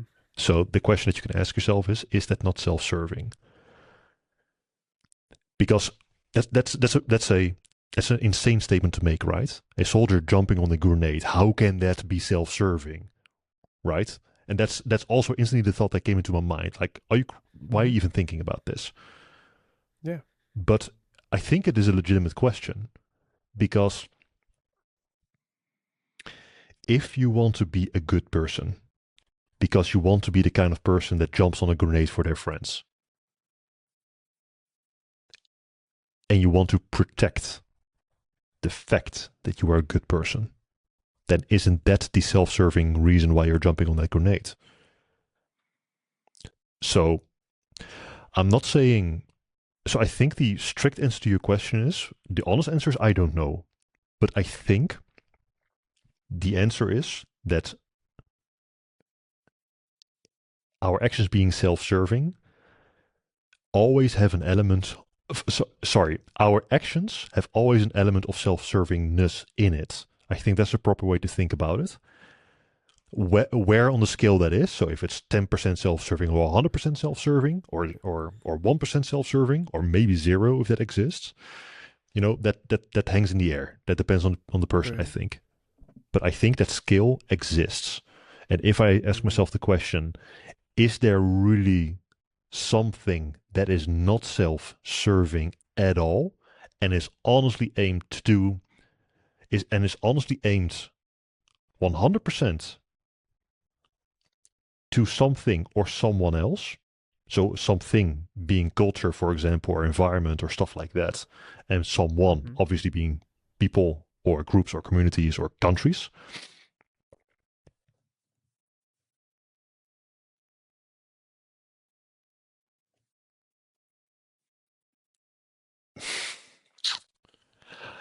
For some reason, the word praying came to mind, but then after that thought came in, half a second later, I got corrected because praying, I think, and again, with all of this, I'm just saying stupid things, so I might be completely off base with this. I'm just thinking out loud, and like 90% of at least is just stupid. Yeah, But same. praying is the act of praying is also, finding wisdom and becoming more balanced and setting your aim properly and making sure that the direction that you're going is the proper direction, those sorts of things. So that's also self-serving to some degree. So I think the answer to your question again, honestly, is I don't know, but I'm tilting towards no, it's impossible. There's always an element of self-servingness in it, I think. What do you think about that? I agree with you. I think there is. Okay, so Jesus described the greatest form of love, the greatest display of love is to sacrifice yourself, to give your life for a friend. So he addresses this directly, and he does this right. He specifically does it. He gives his life for people, sacrifice himself. Was there an element of self-servingness? I'm not sure if that's a word, but that thing is that present in Jesus' sacrifice? I would say it is, because why did he do it? He did it in order to foster a relationship between perfection and imperfection, between purity and impurity, between holiness and sin. So there was something that needed to be done in order for him to get what he wanted, and he was willing to do the thing that was necessary. Now, a lot of Christian people will say that that's blasphemous. Oh, you can't say things like that. You don't. Okay, I don't know the heart of Jesus. I don't know what was going on specifically in his thought process, but I know what is said in the Bible, and I can look at the situation and analyze it from this perspective and say, well, he addressed it. He said, "Greater love has no man than he gives his life for a friend." Okay, so there's that. This is the purest form of demonstrating love for someone. And then you can also say, but it's done in service to something, and that something was done, yes, for the people who are receiving the benefit, but also for the person who's doing the sacrificing, because they get something from it as well. And I think you're right on with your analysis of like the soldier jumping on the grenade. Well, when you're training as a soldier, they're literally like indoctrinating you with values, honor and service and friendship and fraternity and sacrifice and strength and discipline and all of these things, right? So they're hammering these things, these values into you. And when you see an opportunity to save people and you jump into action and you do it, yes, you're doing it in service to people, but you're also doing it because you're trying to live up to that thing that you're trying to become. You're trying to embody the value of that thing that you're out there for.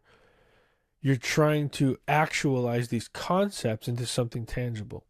And so this is where like the symbolic world crashes and collides with the physical world.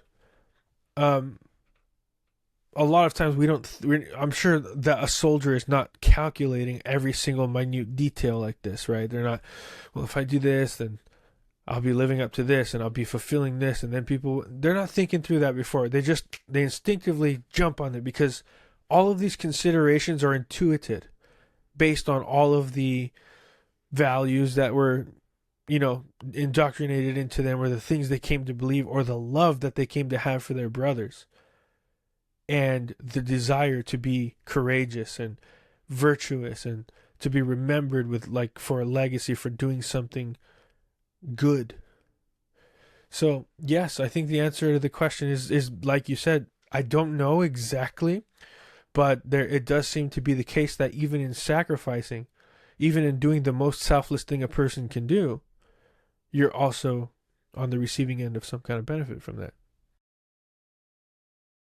Like, even if you think about it in relationships with people like your wife or your friends, your parents, you're constantly doing things in service to them, but it also benefits you. It benefits the relationship. It benefits the family unit. It benefits everything in your life. Because if that stuff is not right, then it's going to affect other areas of your life as well. And so when people interact with one another in this way, it's like this kind of reciprocal relationship. This is where I do have a problem when people describe it as like purely utilitarian. I don't like that, because I think there is something more to it. I think it transcends just utilitarianism. But there is an element of that in there. With that specific framework, what would that thought process be that you have a problem with?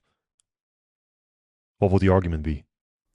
Yeah. Okay. So I was using utilitarian as different than the utilitarianism. So that was that could be confusing. Sorry about that. But what I mean specifically is transactional. Right. I do something for you, knowing that you will in the end do something for me. Right. Right. Right. Okay. I think that relationships with people you love is more than that. It's not just that. There's an element of that that's there for sure. Like, for example, if if you continue to do acts of service for someone and they never reciprocate over the course of time, and not only do they not reciprocate, but they don't even show appreciation or recognition, over the course of time, you will start to feel resentment toward them. And that resentment can grow and metastasize into something terrible. And it could even get as far as to ruin the relationship entirely. But there are elements of this kind of transactionality when you say, I'm giving 110% of myself to this relationship. Like, I want to see that reciprocal aspect from you as well. I want to see investment from you as well. This is what healthy relationships are like. Healthy relationships are not always 50-50. Sometimes it's 80-20. Sometimes, but then other times it's 80-20 the other way. It's just, it's that eventually it finds balance, and that's the important part. It's this is actually a concept I find absolutely beautiful because this aligns perfectly in my mind with the whole concept of negotiation.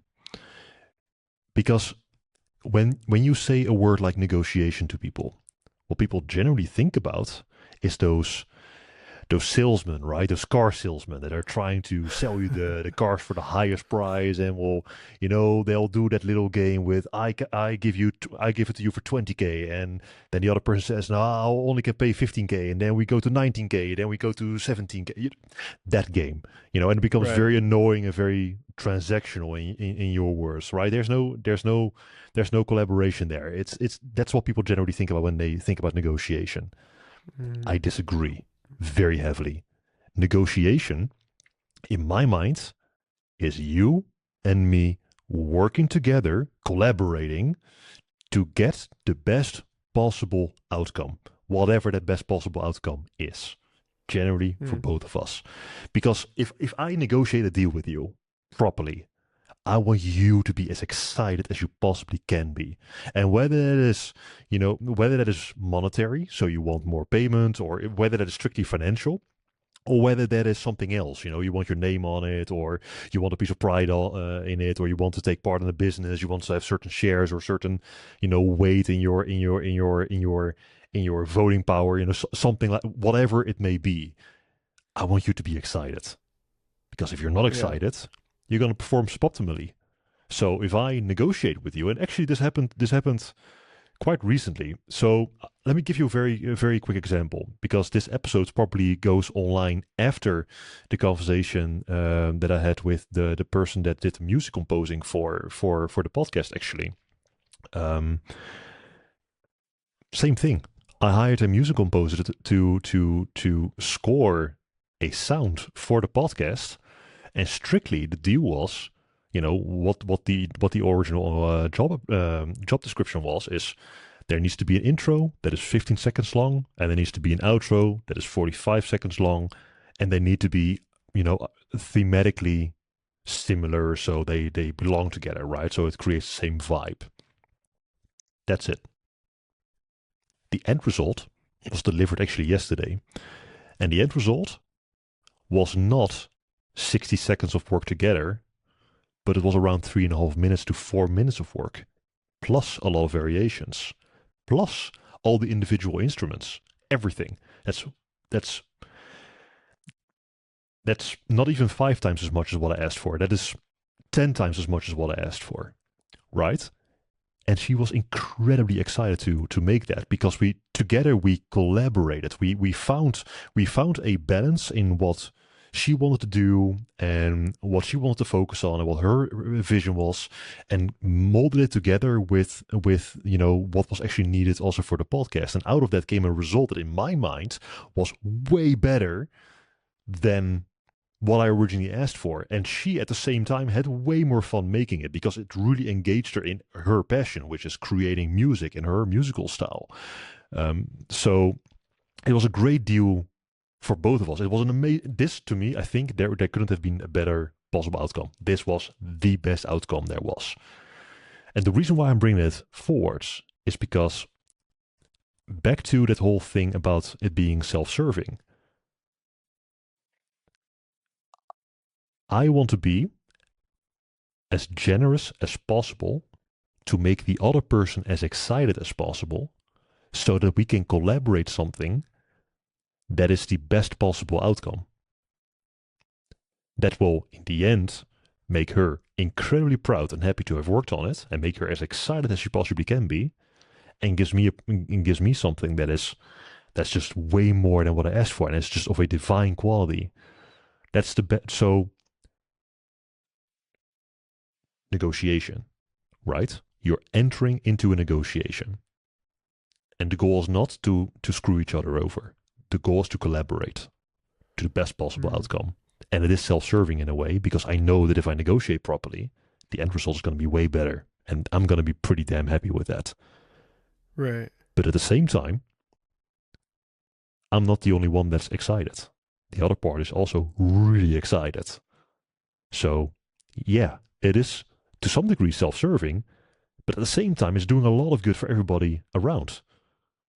So, then the question is, strictly from those three perspectives that we described that you described in the beginning of this conversation, is that the ethical way forward? Is negotiating in this self-serving manner, quote unquote, is that the proper way forward? Mm. Yeah, that's a great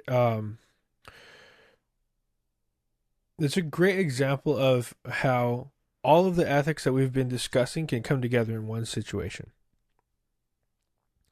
So I'll just do this really quickly. Let's say, taking your example of negotiating to have somebody produce this music so that you can get the best result that you can possibly get, be happy with it, but that this other person can also um, really fully give themselves over to being a part of the creative process. So,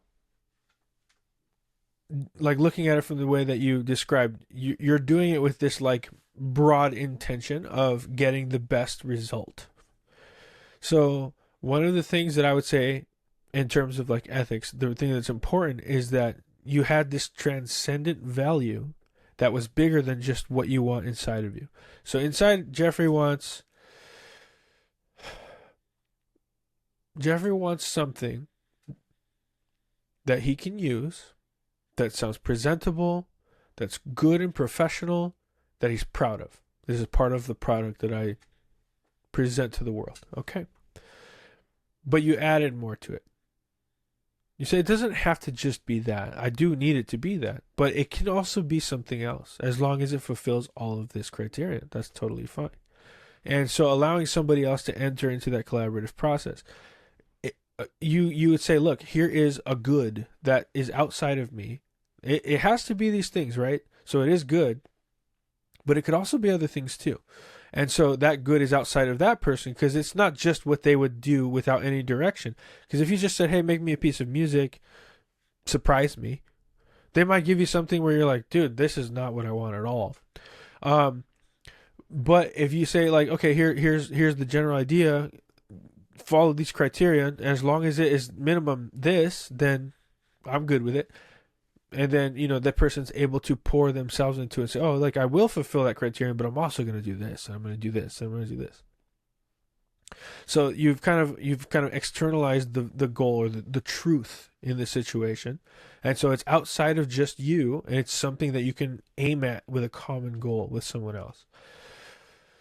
You're the kind of person who would you want to be proud of the thing that you put into the world. So there's all kinds of things that come along with it. There's all these values that come along with that. Would be like, you want to be competent, and you want to be professional, and you want to be thorough, and you want to have all of these qualities that you consider to be value. Okay, and then this person participates in that as well. But people know Jeffrey. They know the kind of stuff you put out. They know the kind of attention that you put into the product that you produce.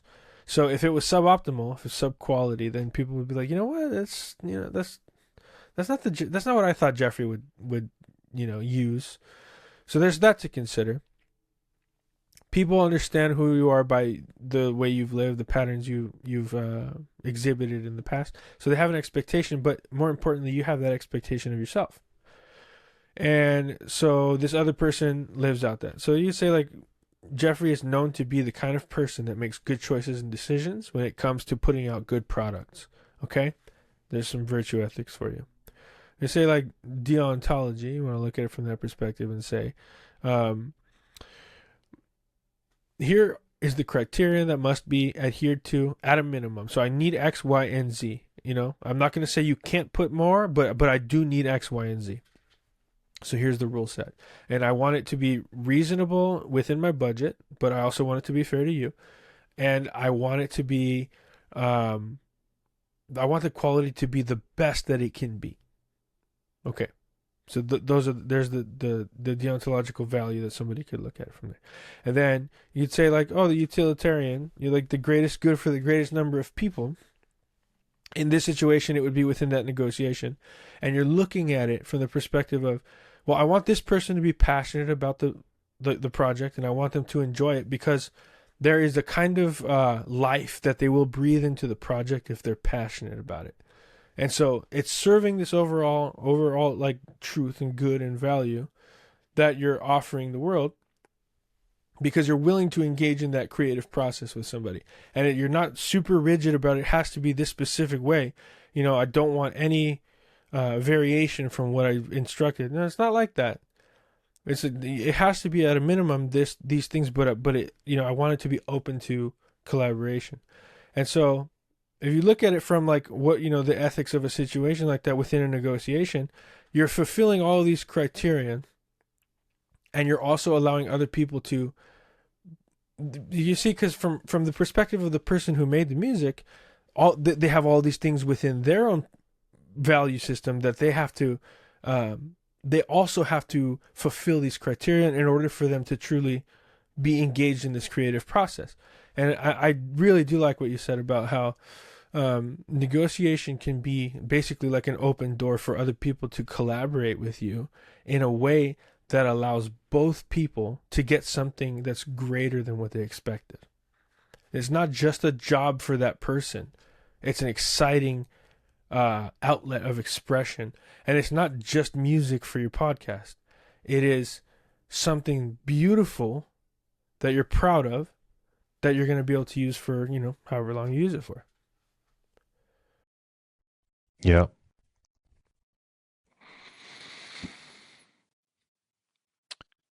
I have one last question for you. And I'm going to warn you. This is a tough one. Okay. Is it ever good or appropriate or ethical to lie?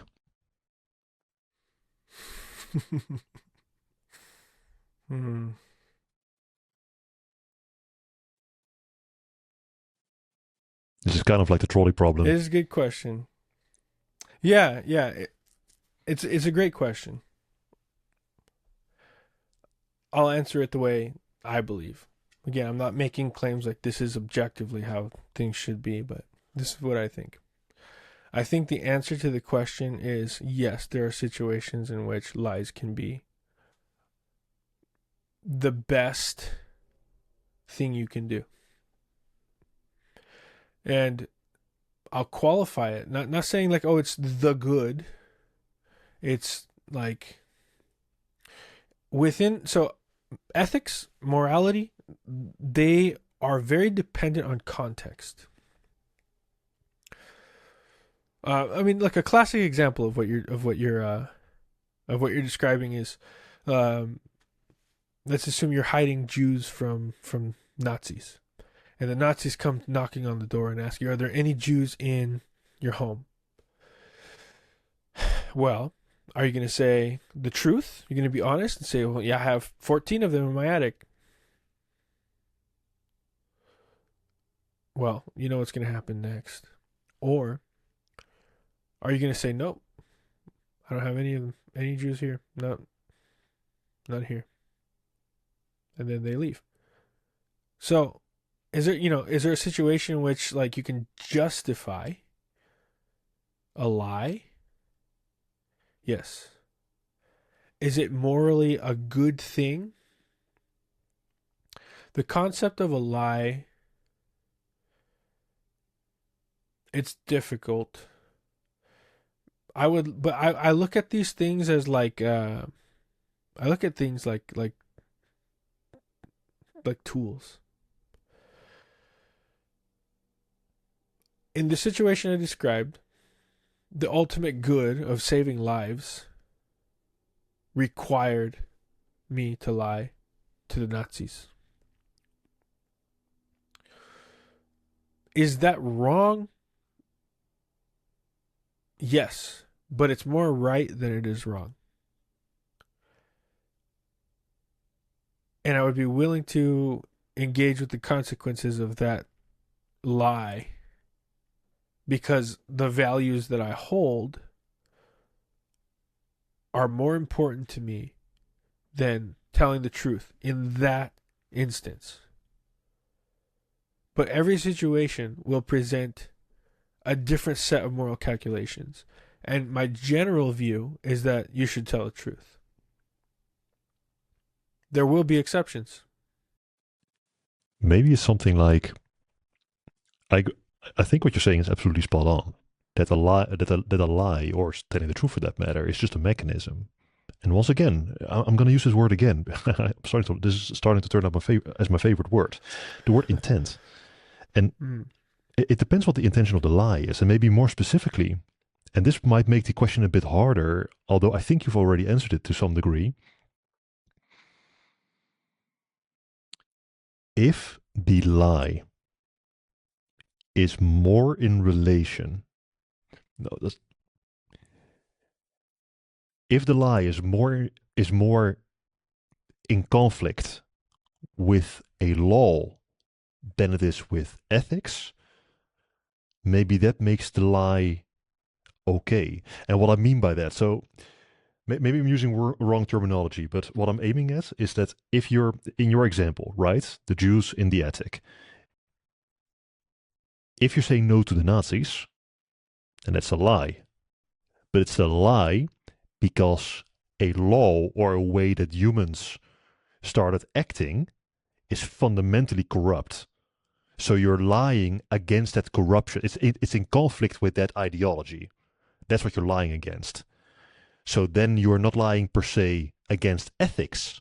You're lying against something that humans created that is wrong. So maybe in the context of lying against the lie being in conflict with an ideology like that, maybe there the answer is yes, that is okay.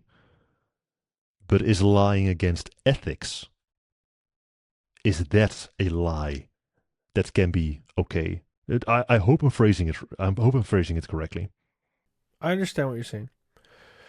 So this is exactly why I don't subscribe to any one of the schools of moral philosophy, because this calculation is very complex and they are not robust enough to answer this question in and of themselves. So I will use them in conjunction. So virtue ethics, I want to be the kind of person that makes good, virtuous choices and decisions. Okay. So the good choice and decision in this instance, it's going to be to save 14 Jews. The deontology is going to say, here's a set of rules. Don't break the rules. What are the rules? Well, the rules, if you get down to the fundamental truth of the rules of what deontology, because the rules are whatever we say they are, but they're built on a fundamental transcendent truth, which is the dignity of the individual. And if you actually are adhering to that, then it's easy to justify lying to a Nazi to save 14 Jews, in my view. Because I'm still adhering to the value of human life. That's the deontological. The rule there is that human life is sacred. That's the thing there. And then when it comes to like utilitarianism, well, that's easy, right? The utilitarian thing there would be it's easy to say words that are cheap in order to save lives that are valuable. And you can ask yourself, does that make you a bad person for lying? This is what I was saying about within a certain framework, yes. But I reject those frameworks. Like I do not subscribe to like a Nazi ideology as being like this truth that needs to be adhered to. Right? So I think that in and of itself is a violation of ethics. And so in that sense, it's not that difficult for me to, I would say, justify lying. And some people might have an issue with that. Some people will be totally fine with that. But I think there's actually like an ethical way to say yes. Sometimes it's the right thing to lie. Maybe sounds counterintuitive, but that, and again, that's my view. I could be wrong.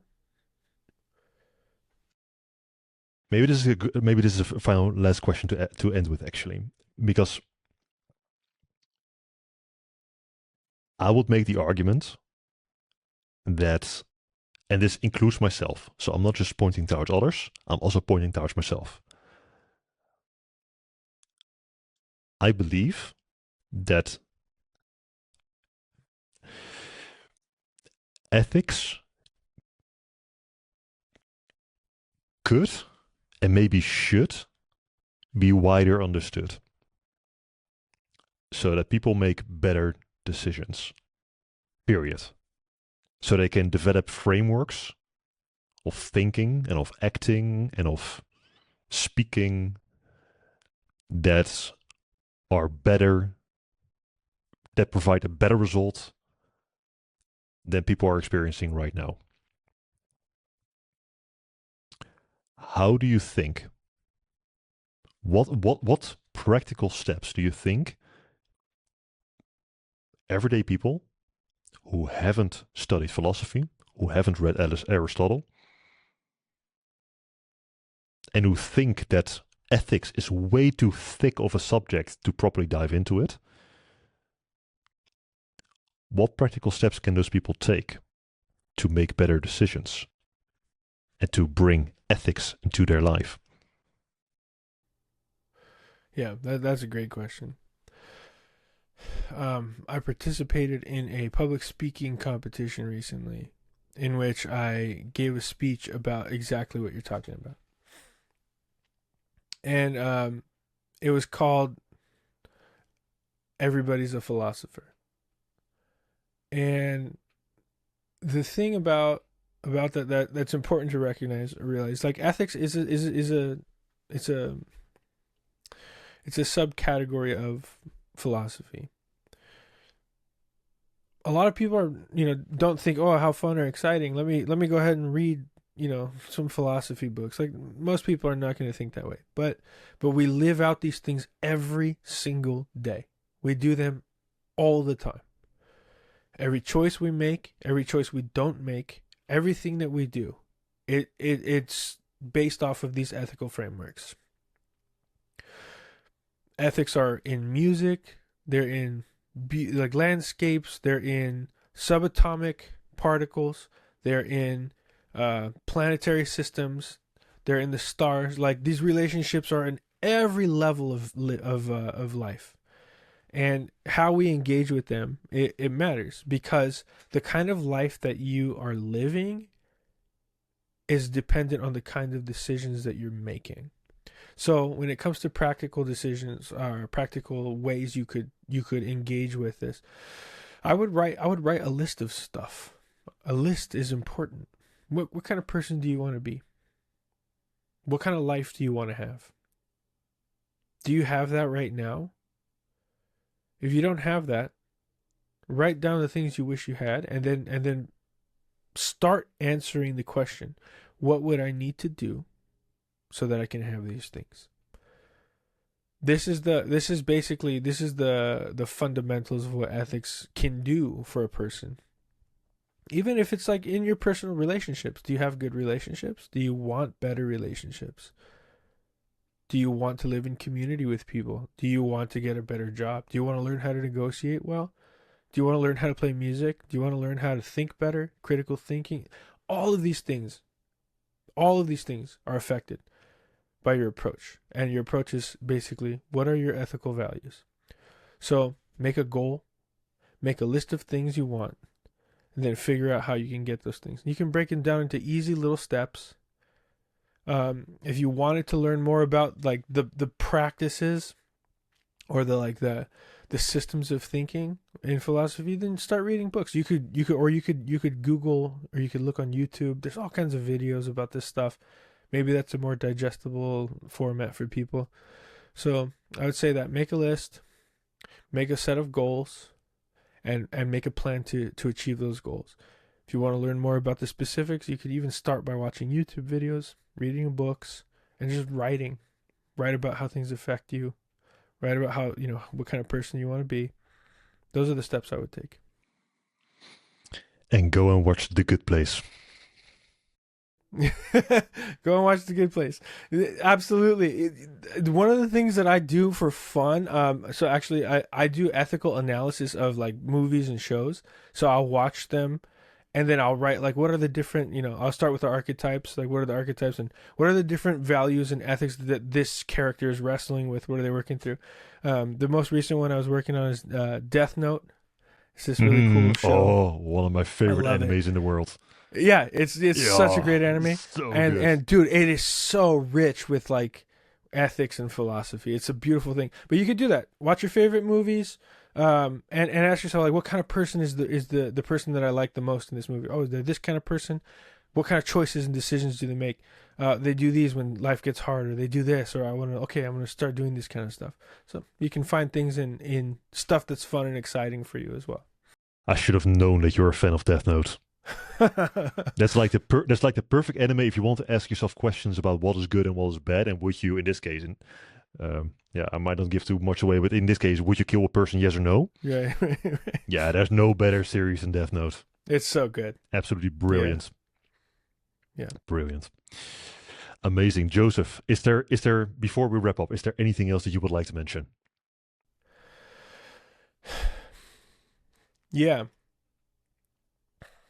I think a lot of the problems that we face as people in our lives are due to the fact that we just don't think good. We're terrible at thinking in general, people. We're programmed to be able to think, but mostly to just react. And if we could learn better systems of responding to things in place of reacting to them, I think it would be very helpful for people. Obviously, this is very interconnected with ethics and stuff. I think that I would really encourage people to learn a little bit more about why they react to things, how to think critically about them, how to respond to things instead of react. There's dialectical thinking is something that I would recommend to people. So Google it, look it up. Can you quickly define it? Yeah, sure. Dialectical thinking is basically we think of it as like critical thinking, but this is the way that I would lay it out. There's a thesis of a specific, whatever it is. So you got your thesis, and then there's an antithesis, and then you synthesize. So you use synthesis, and basically that looks like a statement. And then what is the opposite of that statement? And there's value in between that interplay. So you take whatever's left over from that and you use that in your calculations. So yeah, dialectical thinking is basically just, I have an idea. Okay, what are the ramifications, or what would be the consequences of this idea? Well, if I did this, then this would happen, this would happen, this would happen. Is it worth it? No, it's not. Okay, not going to use that. Or say, then this would happen, this would happen. Oh yeah, that would be really good. I want that. Okay, great. That's what I'm going to do. So that, critical thinking is slightly different, but I would recommend to people learn about dialectical thinking, use critical thought processes, and take an active role in your life. Make active decisions to improve your life. Take ownership. And if life looks a way that you don't like, I promise you there's something you can do to make it better. Wonderful. Thank you so much, Joseph. It was an absolute pleasure having you on. Great jumping into all of this with you. Thanks, man. Really appreciate it. Thanks for having me, Jeffrey. It was a great time. Yeah, take care of yourself, man. You too.